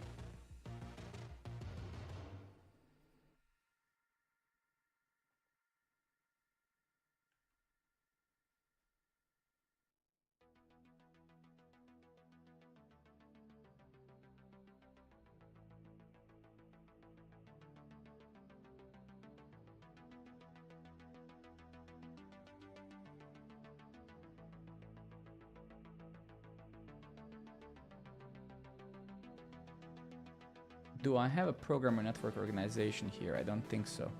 Let me take a look at my account. I don't think that I'm... Yeah, I do have a programmer network, right? Okay, nice. Okay, so we can include the scope as well, right? I guess, right? So if we get over here, we can include the scope under the node thing, right? So over here, node version registry. So let's say scope is programmer network, right? Without the, it has to be a string, okay. Okay, cache then. So this is automatically going to create this file. At least that's what it says. Now when we say run npm publish, yeah, so this seems fine, I guess. Yeah, so that's what we're doing. Node, token secrets. Oh.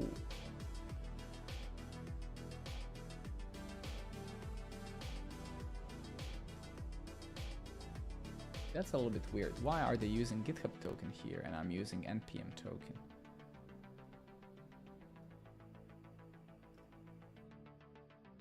This is because of the registry here is the GitHub, not the npm. I see. All right, all good, all good. Okay, so that seems fine now, I think. I guess I can just do this, right? Fuck, did I close my VS Code? I did. Okay. All right, so let's try that again, right? Let's try this again.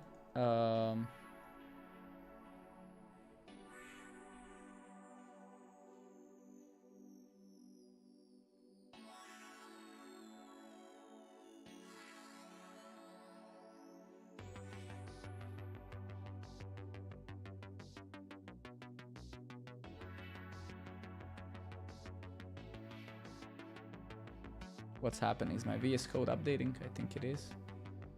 Most likely. Yeah, it updated. We should probably take a look at what changed, but okay. So wait a minute. So,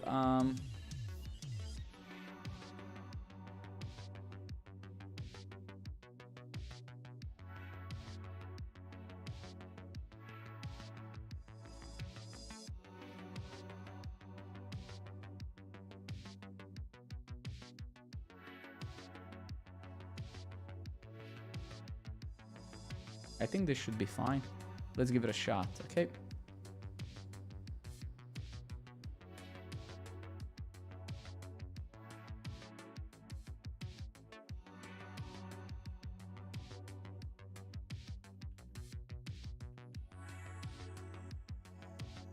Okay, so we're gonna commit this, right?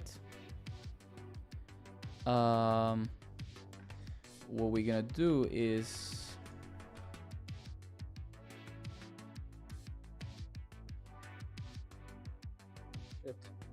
yeah, let's actually see about one thing, okay?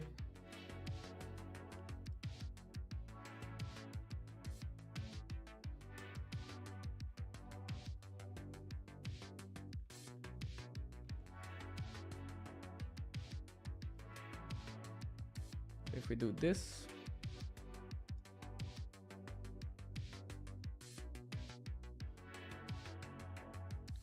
I'll just delete these workflows because they're just a lot of spam.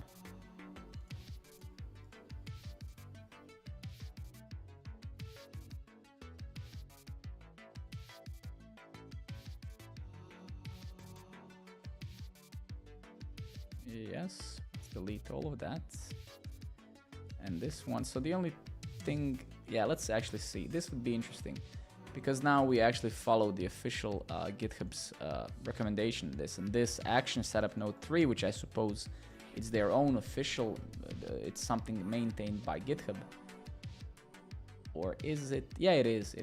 So this is their official thing. That's great, which means we should probably trust this more than any other open source thing because they maintain this, right? So if they claim that this is going to create an npm-rc file for us automatically, then we should trust that, I guess, right?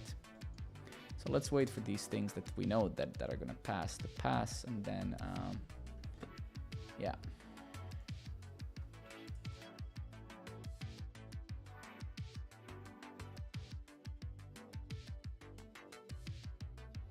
Right, so that's good, right? Go back here, and then we wait for this one. Let's see now if it's going to fail immediately or not. That's a good question. But last time, I mean, it did work, so we did deploy. It's just that we got a wrong exit code, wrong status code, which made the workflow actually fail. Which actually didn't fail. It was just a false negative, if I may. So let's see now. So build the code. Okay. So we're running this thing now, publish to npm. Let's see if this fails or not.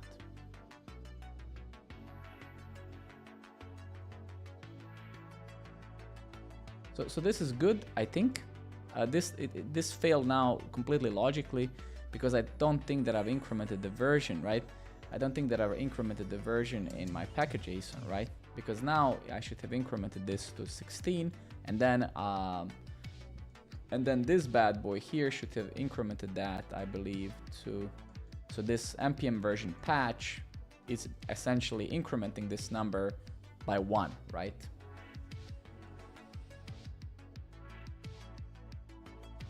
You have enough of salary for a high level life. I mean, I'm not sure what do you mean by high level life, but I have a high salary, yes. And I do live a good life, yes.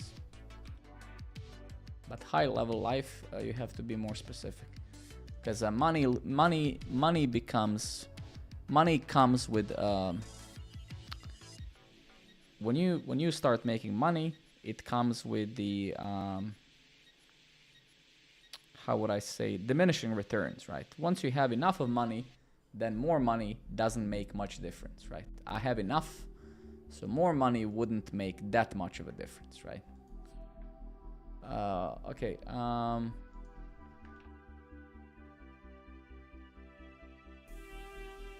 Okay.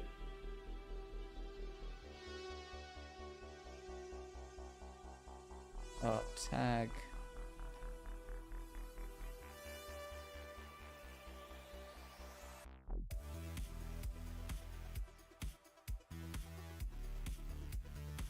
What do you think will be the next step once you figure out how to make the workflow work correctly?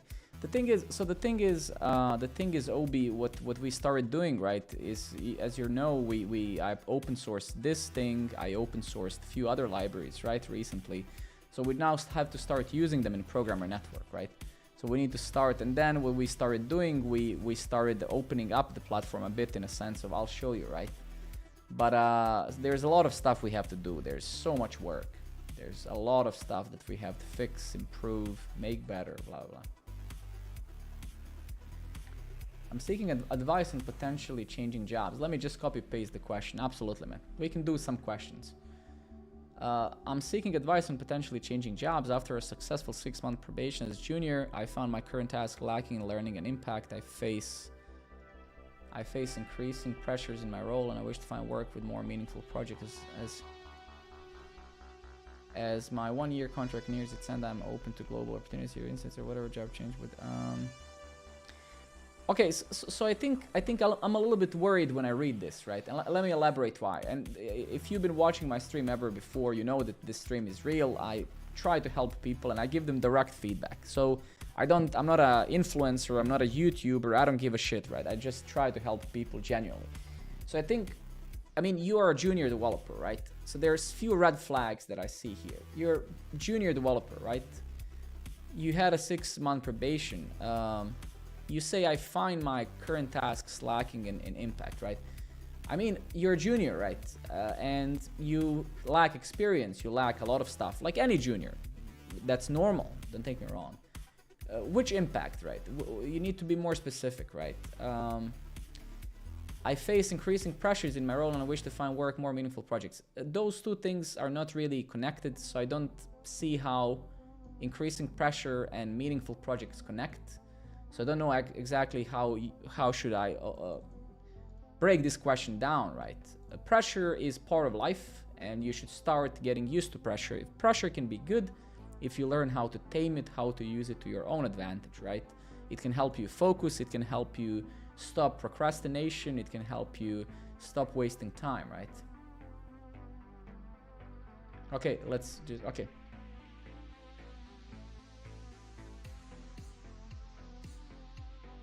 Your insights on whether a job change would be, well, I mean, the thing is, like, the biggest irony of most people is that they quit their jobs when it's hard. And this is the biggest irony. The problem is like people like their comfort zone, right? Most people want to be in their comfort zone. But the comfort zone is usually a place where you stagnate. You don't learn anything new. So if you're facing the pressure, then face the pressure, right? You know, there's a saying, I think it goes, smooth seas do not make a sailor, right? This is one of the great sayings that can reflect, you can reflect on this, right? So of course you should obviously, quitting a job is sometimes an option, quitting a relationship is an option, right? But you have to focus on, right? You have to focus on, you have so many things to learn, and programming is the least relevant one. Programming is something that you will learn no matter what, because programming isn't rocket science. I mean, it's not that eventually you're gonna write enough of functions and loops and statements and objects and this, that it's just gonna become very natural. So that's without a question. No matter what, you will learn. But learning how to talk to people, how to react to negative emotion, how to react to being challenged on things, learning self-awareness, learning your own flaws and living with them and acknowledging them and so many things, this is what you should focus on, right? I found my current tasks, I don't know, you need to be more specific, but let me read, you also pasted this question. You should not be open, well, you should be, in your stage of work now, you should be open only to positions which are not remote. So as a junior, you should be in the office, you should be with other people, you should be with your team, in the same space, in the same room. And again, for the same reason, you need as a junior to work on so many skills, and they are not programming skills. You need to learn how to work, how to disagree, how to agree, how to become a little bit agreeable, when to become disagreeable. So there's so many of these things that make a true professional. Because a true professional, when you hear concepts 10x, 20x, 5x, people usually think that those are people who can write code 10x, maybe 10 times faster or 10 times better code, but that's not the case. These are the people that bring so much value to the organization. They bring the value by being people who everybody feels like going to. They become that by being people who everybody wants to work with, right? So and all of these things is what makes a true professional. So if you ask me, you should put yourself in a place of discomfort, in a place of where you can learn a lot more than just, you have to learn. You're probably young, I assume, unless maybe you switched career. In that case, I'm sorry, but in case you're young, you need to understand that the world is tough. Having a full-time job is tough. And again, it's not tough because of programming. Programming is the easy part. I work as a tech lead and a team lead for many years now, and I deal with people every day. My job is more now, when I go to work, I'm mostly in the meetings, in the plannings, I barely even code, right? But that is so hard, right? But if you want to ever become a tech lead, a team lead, a CTO, you have to build the social skills, the soft skills, because you can be the top-notch, the best programmer on the planet, but if you're not approachable, if you don't build up the empathy, that part of yourself, you will never progress more than being a developer, right? So in simple words, this is way more important, learning how to deal with this, than having your tasks lacking, right?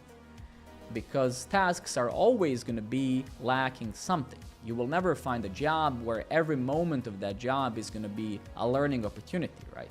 That's why you have to expand your horizons and seek for learning opportunities, not just in the code, but in the people, in the meetings. Observe people in the meetings, see their facial expressions, how they behave, who is talking the most, who is the silent the most, right? There's so many things you can learn every day just by sitting in the office, right? And try to be valuable. Try to be the person who is not just writing code, because writing code is going to become obsolete sooner or later. In 10, 20, 30 years, AI will be the coder, and the human behind it is going to be the human that solves the problems on an abstract level, that thinks about the customer, etc., right? So those are the things that I can advise you, right? And I said I find this a little bit red flag, because you got bored already after 6 months. So that company either really sucks or your expectation and perception of work is wrong, right?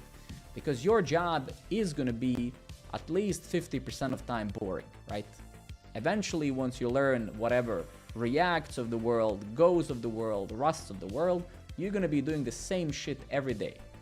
Every single day. You're going to be building APIs, some buttons, some inputs, some forms, and you have to understand this. Your job is not a video game. A lot of junior developers, especially today, it's not bad at all. I think you should go and interview for sure. Absolutely. I think at your stage in career, you should always be seeking and just at least checking the market, right?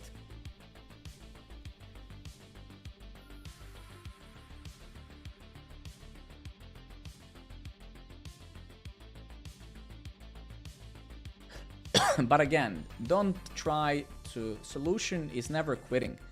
A lot of people quit their relationship, their partners, their jobs, because they're actually unable to solve the actual problem, which is actually something they would do them a great good if they, instead of quitting anything, if they actually tried at the very least to solve it, right? Because quitting is not a solution in most cases, right? I think that it's the easiest thing you can do in life in relation to anything is quit, right? That's not rocket science. Oh, let me just quit. Let me leave my boyfriend, girlfriend, my job, right? But that's oftentimes not the solution, right? So think about it. Okay, so actually this works. This works, it's just that this thing still gives us...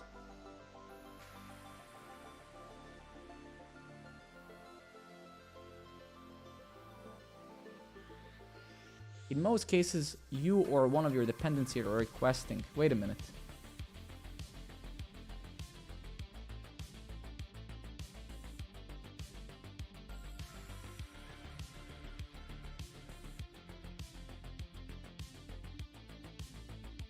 My pleasure, man. My pleasure. Great question.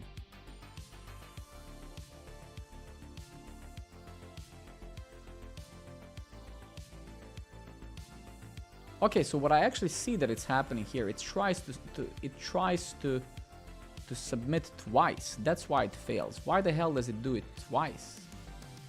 That's a little bit weird. So I think it's actually fine, but it's doing it twice.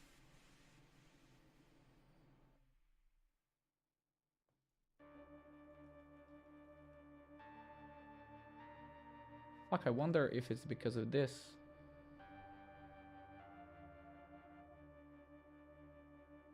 I wonder if this is the reason, right?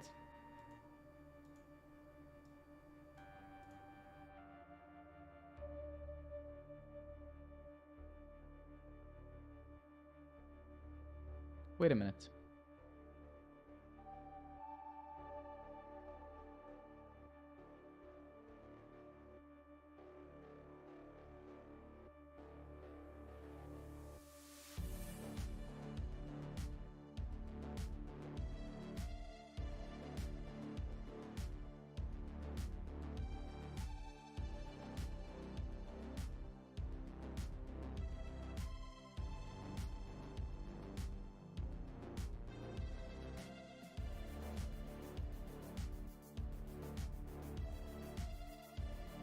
I don't think that this is a... Yeah, so it is running this guy, right?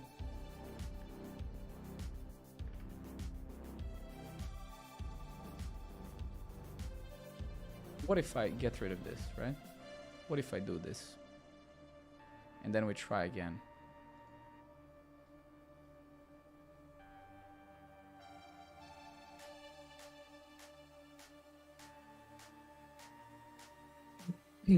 Right?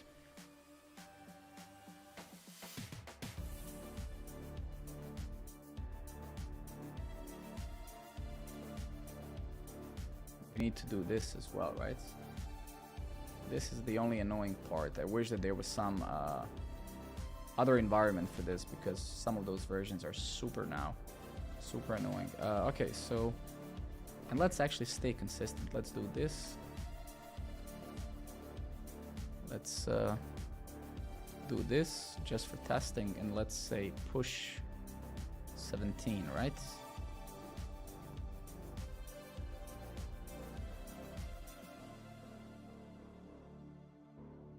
Let's just remove the failed workflows, right? Delete. And let's delete this fella.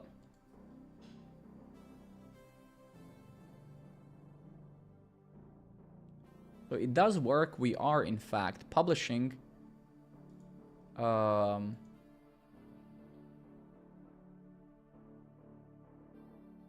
let's actually see.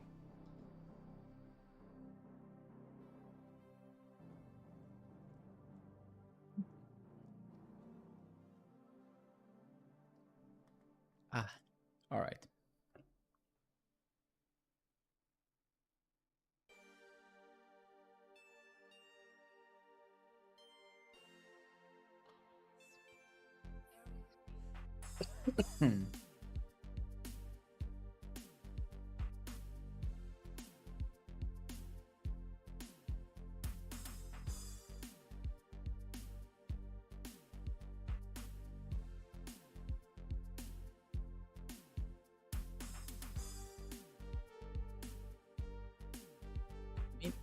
When I think a little bit about this, there's only one thing that I kind of dislike.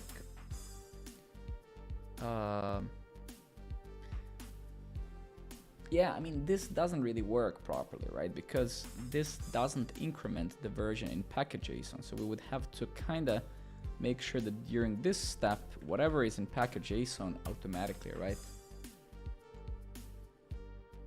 I don't have any. Why don't I have? That's a little bit strange question. I'm not actually sure what do you mean. Why would I have an Instagram account?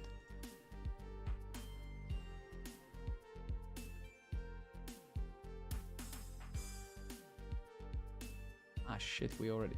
What the fuck?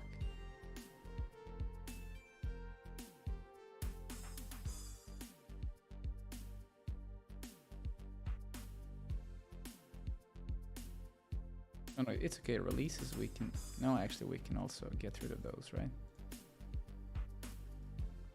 So yeah, so you can see this is nice. Like, it creates a nice change log and stuff. So that's super cool. So that's what we need. That's great. So that I like a lot. So that's good.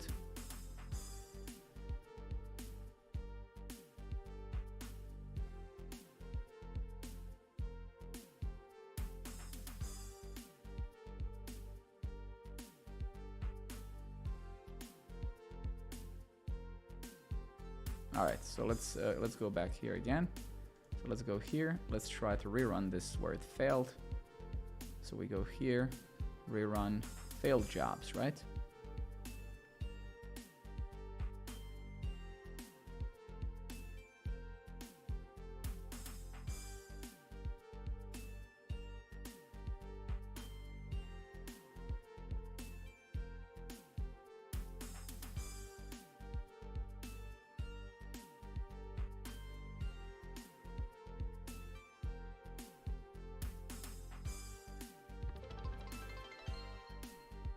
Cyber Junkie, thank you very much, buddy.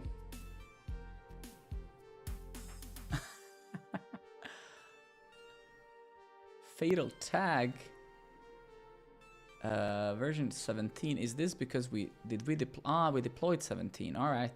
So no, that's actually good. So that was good. Okay, so let's do the 18, right? So we do the 18 now. We do this, right? And then we go the tag, right? We say, hey, okay, well, let's actually commit this first. So let's say bump to 1018, and we do this, right? And we create a new tag and we push a new tag, right? So I think we're almost there. We learned something new in the stream today. That's good. And I think we're gonna apply the same CI and same process to all of the repository, all of those public, all of those open source libraries we wrote recently. So we're not, it might seem a little bit like, is this worth the time? 100%. Because we're gonna take this same workflow and then apply it across all of the libraries. The Fastify library we wrote, the use AGV form, this one, to all of them, right? So we're kind of now creating a system for all of our libraries and how we're gonna actually deploy new versions, right? The only thing that we're gonna figure out another time, or I might do it off stream, is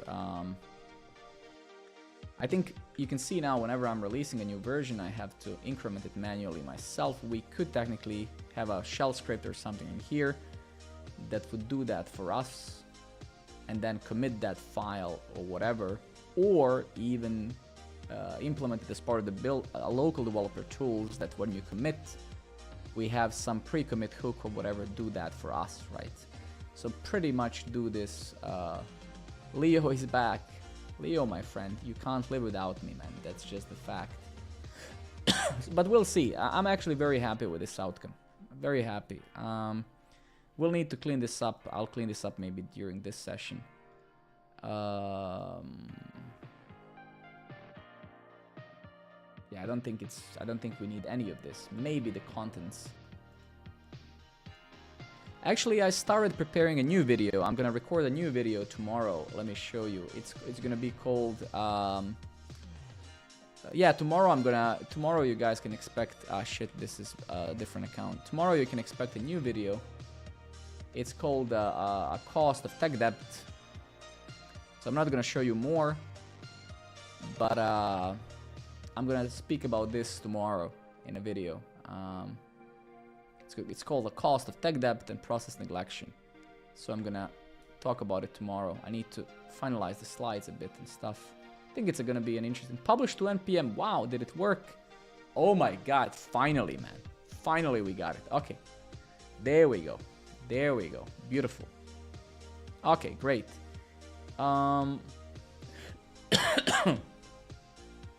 Okay, so one thing we can see that we don't need is we don't need the incremental part, so we're gonna get rid of that and we're good. Because that's the thing that I see. So where is this increment? Yeah, so we don't need this. So this is what we're gonna get rid of for now. At least we might clean this up more, because you can see now that it basically right. So 19. So super good. Okay, so we're gonna increment this now to 20. And we're gonna try once again. I think we're done. That's amazing. So let's say 20. Bam. Bump to 1020. Right? Yes. Here we're gonna say tag 20. Push 20. There we go. Amazing. Super. As always, we always solve it. Just sometimes takes a little time. Okay, great. Super good. I'm very happy now. Okay, so we managed that. Now, as you can see, we need to actually update the README, because in the README we no longer have those separate lint and so we need to link to the proper workflow, right? So we're gonna get rid of this, and we're gonna have to link here to a different thing, right? So now we have to go to our actions. So if I actually go over here, so we have actions, we have workflows, right? All workflows. And I think this is the one we want to link to, right? So how did I do it here? Yeah, so basically this is what we have to do in the README.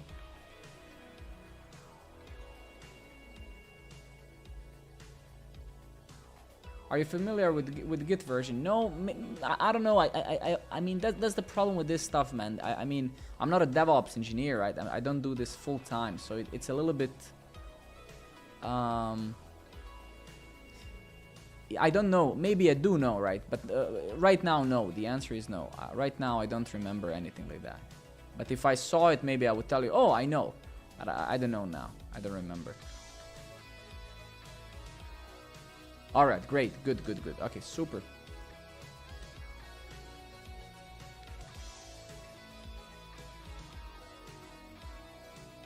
Super. And the name of the job is a little bit funny, but it's okay. We can keep it. It's fine. Let's not get lost in semantics right now, right? That should work. Beautiful. Post install npm. Beautiful. Super. And now we should have 1020 there. 21 still. How is it 21? So is there, didn't we like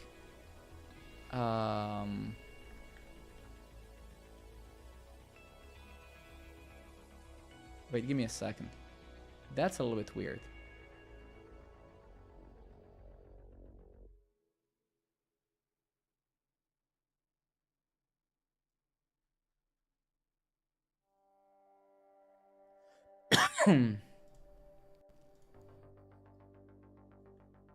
Yeah, so, okay, so, but didn't we push this? Ah, shit, man, we didn't push it. Facepalm. It doesn't matter. Okay. It's that it doesn't really matter. Because we have to push the readme anyway. So it's okay. Ouch. Alright. I'm like, what the hell? Why is that getting incremented again? Okay, all good, all good. Yeah, that's funny. Alright. So let's go back here. What version did we deploy now? 2021. 021, right? Okay. Sure. Okay. Well, screw it. That's what it is, right?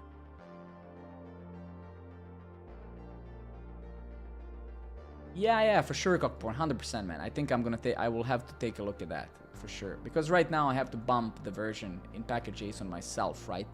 So that's a little bit annoying, right? Because the CI part is not annoying. That's what I'm removing now. So this auto increment is just using basically the npm version patch, right?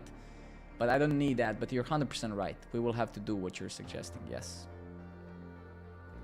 100%. All right, so hopefully final push of this for tonight.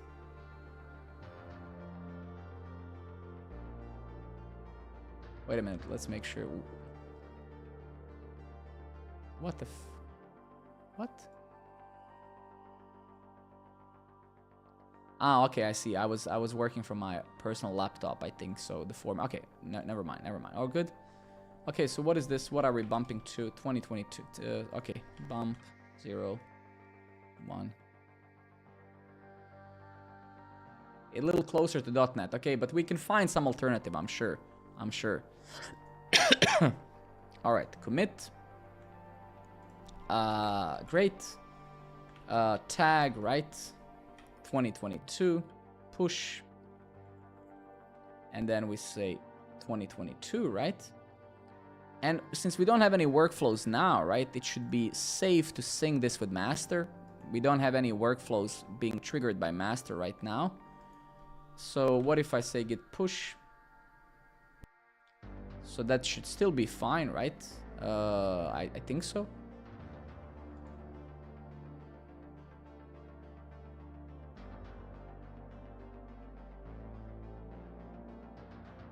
So that's good, right? That's great. Yeah, this is giving a wrong status now, I think. So I think that's a little bit weird because past 3 builds have actually succeeded. So let's see why is that. Maybe it's just cache or something because we just changed it. So this should be saying passing, right? But whatever. Let's give it a bit of time, and let's in the meanwhile go to the README.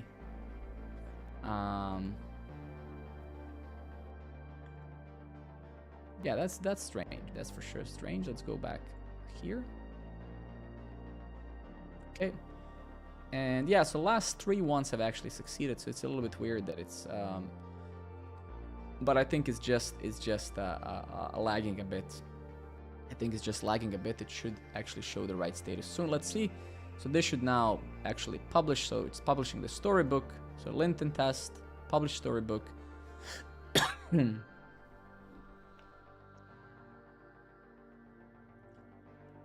And let's see, publish to npm.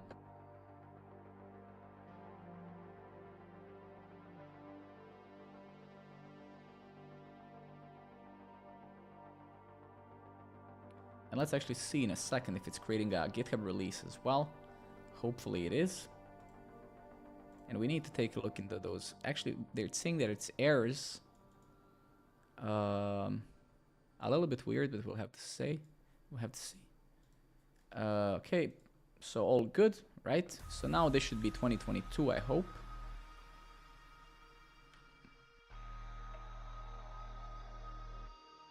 Yeah, 2022, good. It all succeeded. Okay, super. It's just, why is this status not updated yet? Is it cache? Maybe. Let me go to incognito. No, it's still saying failing. All right, I don't know. It should be by now actually updated, right?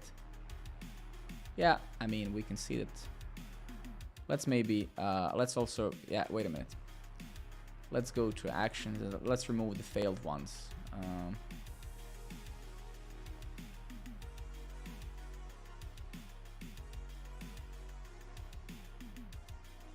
Okay, we're done with this. Great. We'll need to review it a little bit tomorrow, most likely, and see if there's anything else to do. Maybe what Cockporn is suggesting we definitely need, right? I don't want to be thinking about bumping package.json manually myself. That's a little bit silly, right? So we'll need to maybe find some alternative to that. And I'm sure that there are many alternatives. We just have to seek for it. So just get rid of these failed ones. I think there's maybe one more.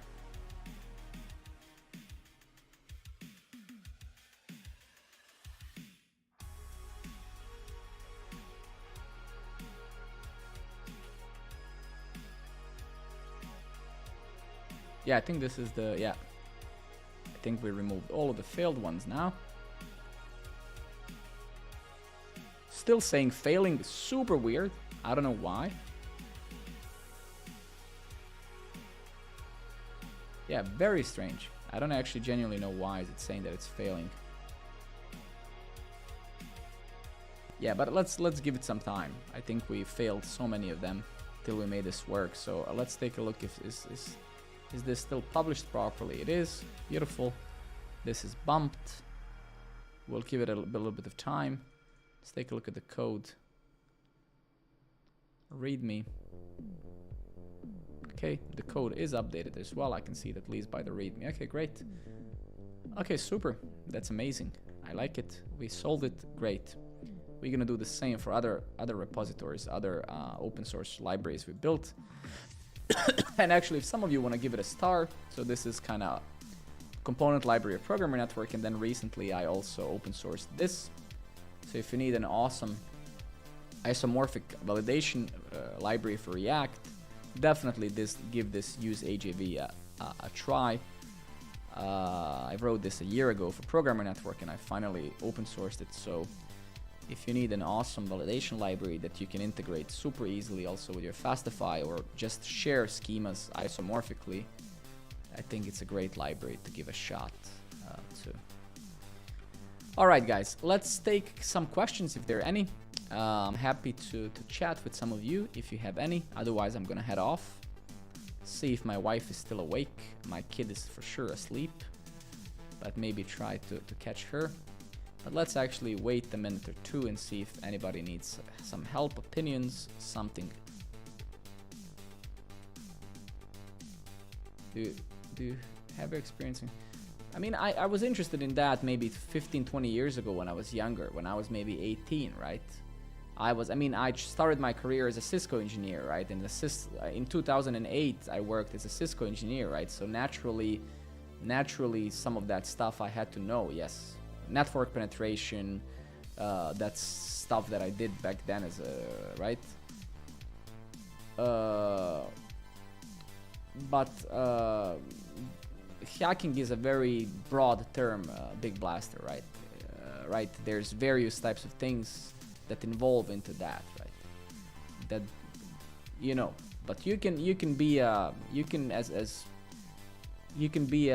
security expert, right? Usually when we talk hacking, right, we talk about security, right? So yes, I do have some experience, of course, and every senior developer must have some experience. You need to know at the very basics of security, right? At least on your API level, on your client level. You don't need to know layer 2, you know, of the network, sure, right? But if you're working with servers, if you're self-hosting servers, you need to know basic of security, which means you need to know what it means to be hacked, right? So indirectly or directly, you have to know it, right? 30 seconds on how to set up import aliases. I can show you that, Chica, how I do it in Programmer Network. I can show you that, and then maybe you can clip this or you can go back to this video. But so how you do that is very simple. You have this JS config JSON file. You have this paths property under it. You define your aliases in here. So the actual name, the virtual name of the path, and then the actual relative path itself. Then you have, I believe, if I remember, in vita config, is there anything here? Give me 1 second. I don't remember every single thing. Yeah, so in Vita here, you use Vita JSON config paths. So you use this thing. And as you can see here in Vita, you just import the plugin. So you just basically register the plugin. And I think that's it really. Let me see, I also have this unimported DRC. I don't actually know what this is. I don't remember. I have this, so I have import order as well inside of the prettier RC. So keep in mind this is a little bit different, but this relates to how prettier formats your imports when you save. So you can see here, I'm saying all the third-party modules, all the dependencies that I install from npm or GitHub, always put them on the top, then followed by my own components, my own Redux store, my own utils. So this is basically the order, right? So if I go to some components, if I go to some view, some file, right, some module, all of my imports are always going to be sorted in this order, right? So you have this prettier RC, you have JSON config JSON, JS config JSON, and then in Vita, you basically use, as I said, this thing. So if I go, you know, to my app, right, you can see here, if I try to put this thing at the bottom, it's gonna automatically move it to the top, right? Why is it moving it to the top? Because it follows these rules here, right? Where was it? These rules here, the import order, right? And for this to work, you also need prettier plugin sort imports as well, right? All right, next question. Any program do you use to organize your day and use time more efficiently? No, there's no such program, no.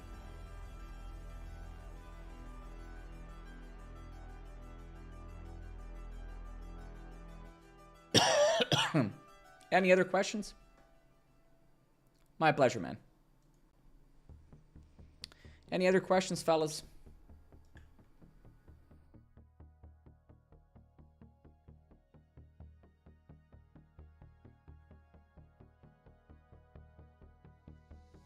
Do you have any advice to regulate emotions in professional setting with no big highs or crashing lows?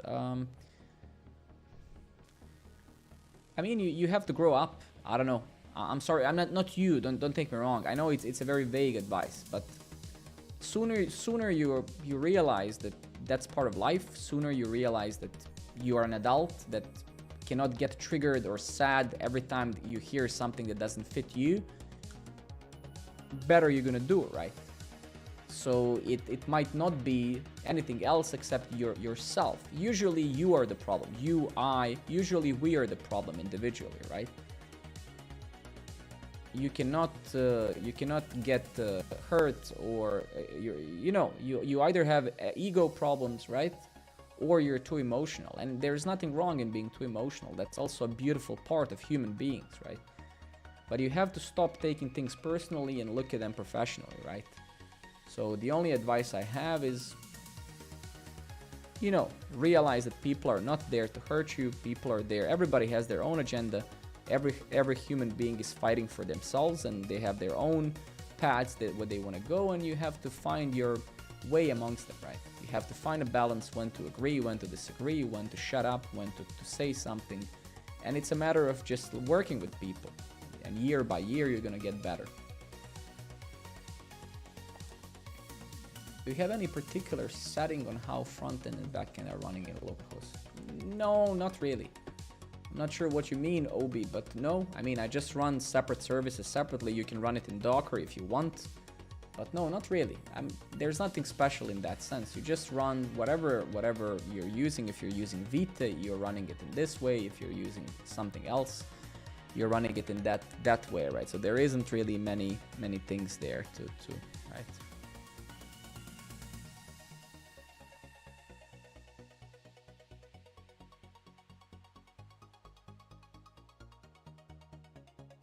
I think that one of the best things you can do for yourselves in life is embrace feedback, take criticism, think about it, And there's no better way to get better at anything in life than feedback, right? And if you're getting a bad feedback and that it's hurting your emotions, that's just maturity type of problem. Over time, you're gonna understand that most people who give you feedback, they do that because they want you well. They don't do that to hurt you or to harm you in any way. They do that because they want you to, right?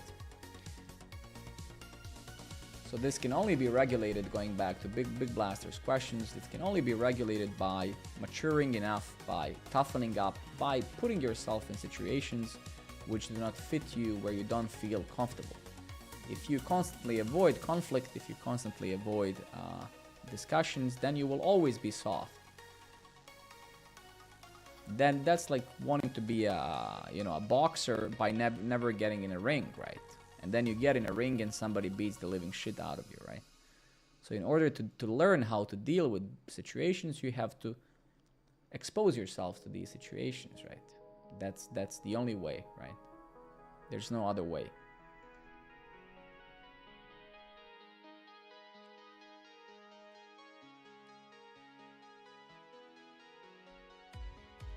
Any other questions?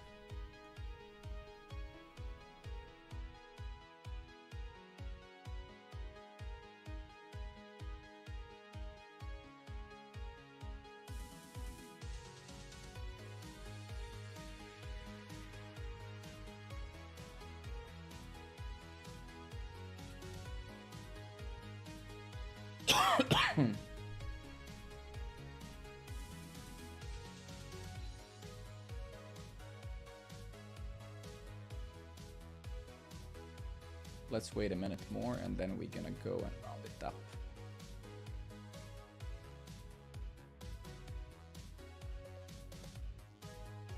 Alrighty, fellas. Well, I guess that's a no. That's a silent no. So let's just call it a day. My pleasure, fellas. I wish you best. Work hard, be smart, and of course, Big Blaster, no worries, man. No worries, dude. That's good. That's good. Such professional layout. Exactly. Rebecca is still here. Yeah. Well, guys, have a great one. Be smart. Again, as always, work hard. Yes, Big Blaster, go ahead. When do you usually stream? It's very random, but I stream from 9 p.m. Central European time usually, if I stream.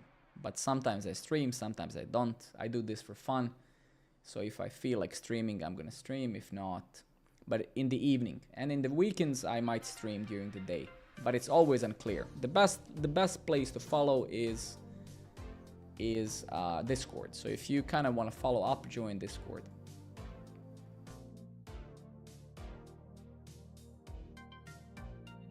What do you do with a team member who's amazing but crap technically? Do you put them into another role or you have to let them go?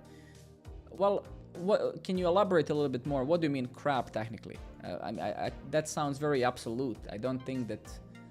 My pleasure, man. I don't think that anybody... I mean, you would have to kind of... It's always a red flag to hear that they're crap technically. Well, how are they crap and why, right? What is their role? Are they junior? Are they senior? Are they right? So give me a little bit more insights, and then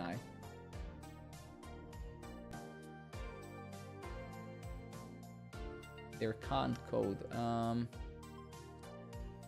Yeah, but it's also a little bit broad, right? You say they can't code. What do you mean they can't code?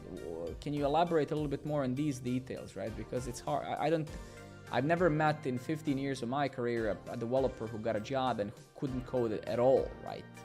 That's impossible. How did they get the job in the first place? So when you say they can't code, just give me a little bit more info when you say that, right?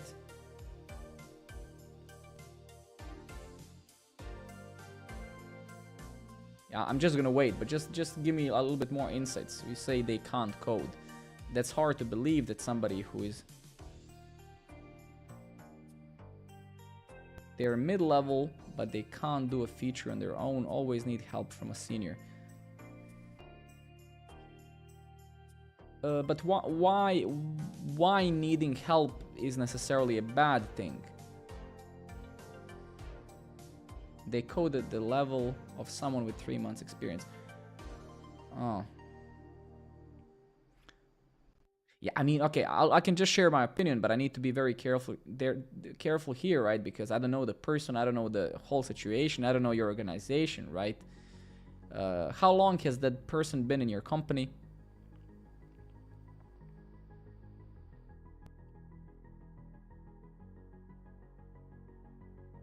How long was that person in the same organization as you? So what did the organization do for these 3 years? What did your organization do to help this person throughout these 3 years? Did they set any career path for them? Did they? How was the person helped? What was different a year ago, 2 years ago, 3 years ago? So what did your so it's very hard, right, to believe that somebody. Yeah, so the thing is, you see the disconnection here, right? I think there's a huge disconnect, and I trust you fully, don't take me wrong, but there's a huge disconnection here. How a person that can't code can be in a company for 3 straight years, right? So there's something off in here, right?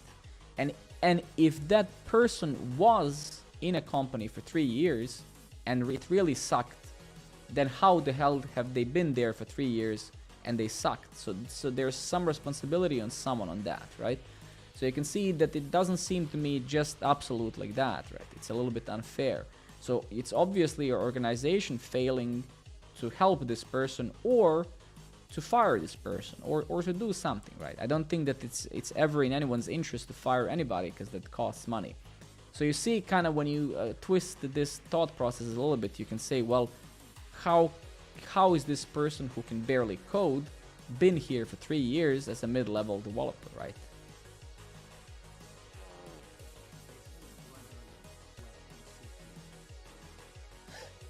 So I don't know what you do, right? But I think whoever...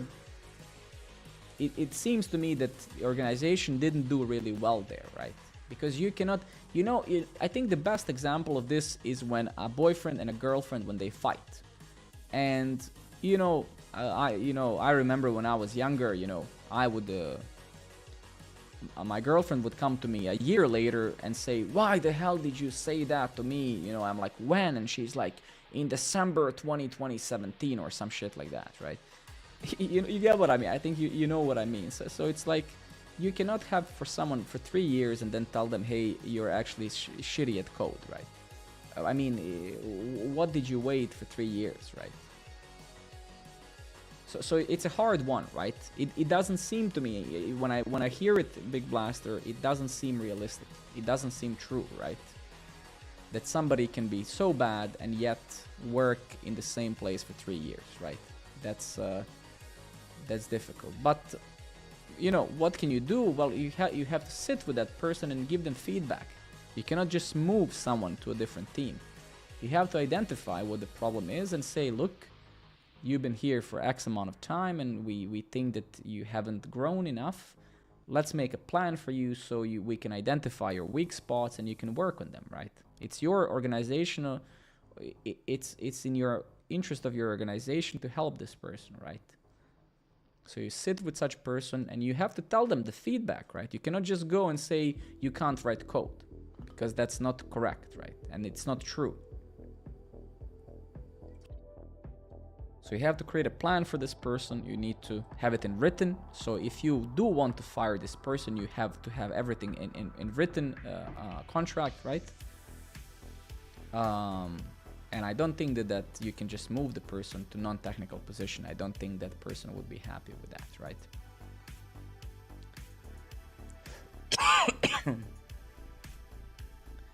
But yeah, it would be unfair for me to say much more because I don't know the person, I don't know the context. I know that it doesn't seem completely one-sided as you might claim, right? Because if it was, that person would be in no position to stay somewhere for 3 years, right? For sure, man, for sure. And everybody can be helped, and everybody can get better, but nobody can change if they never get feedback, if they never get guidance, and if there's no senior management to guide that person to become better, right? So that situation is probably gonna end really bad, right? And it's not that person to blame, it's the organization to blame, because you cannot just go after 3 years now to someone and say, hey, by the way, you know, you actually can't code, right? Because that's going to be shocking to a person that has been there for 3 years, right? So try as a colleague and talk to the management and try to help that person incrementally, slowly, without affecting them too much, right? If the person can be helped. So that's what I would do. Yeah. Alrighty, let's keep that as a last question. I gotta go. I wanna eat something as well and maybe see my wife. Yeah. Good night, everybody. Have a great one, and I'll see you guys most likely tomorrow. Rebecca, come on so we can play some guitar and maybe sing tomorrow. Yeah. Good night, fellas. All the best. Peace out. See you tomorrow. Sounds good, Rebecca. Bye-bye. Cheers. Cheers, everybody.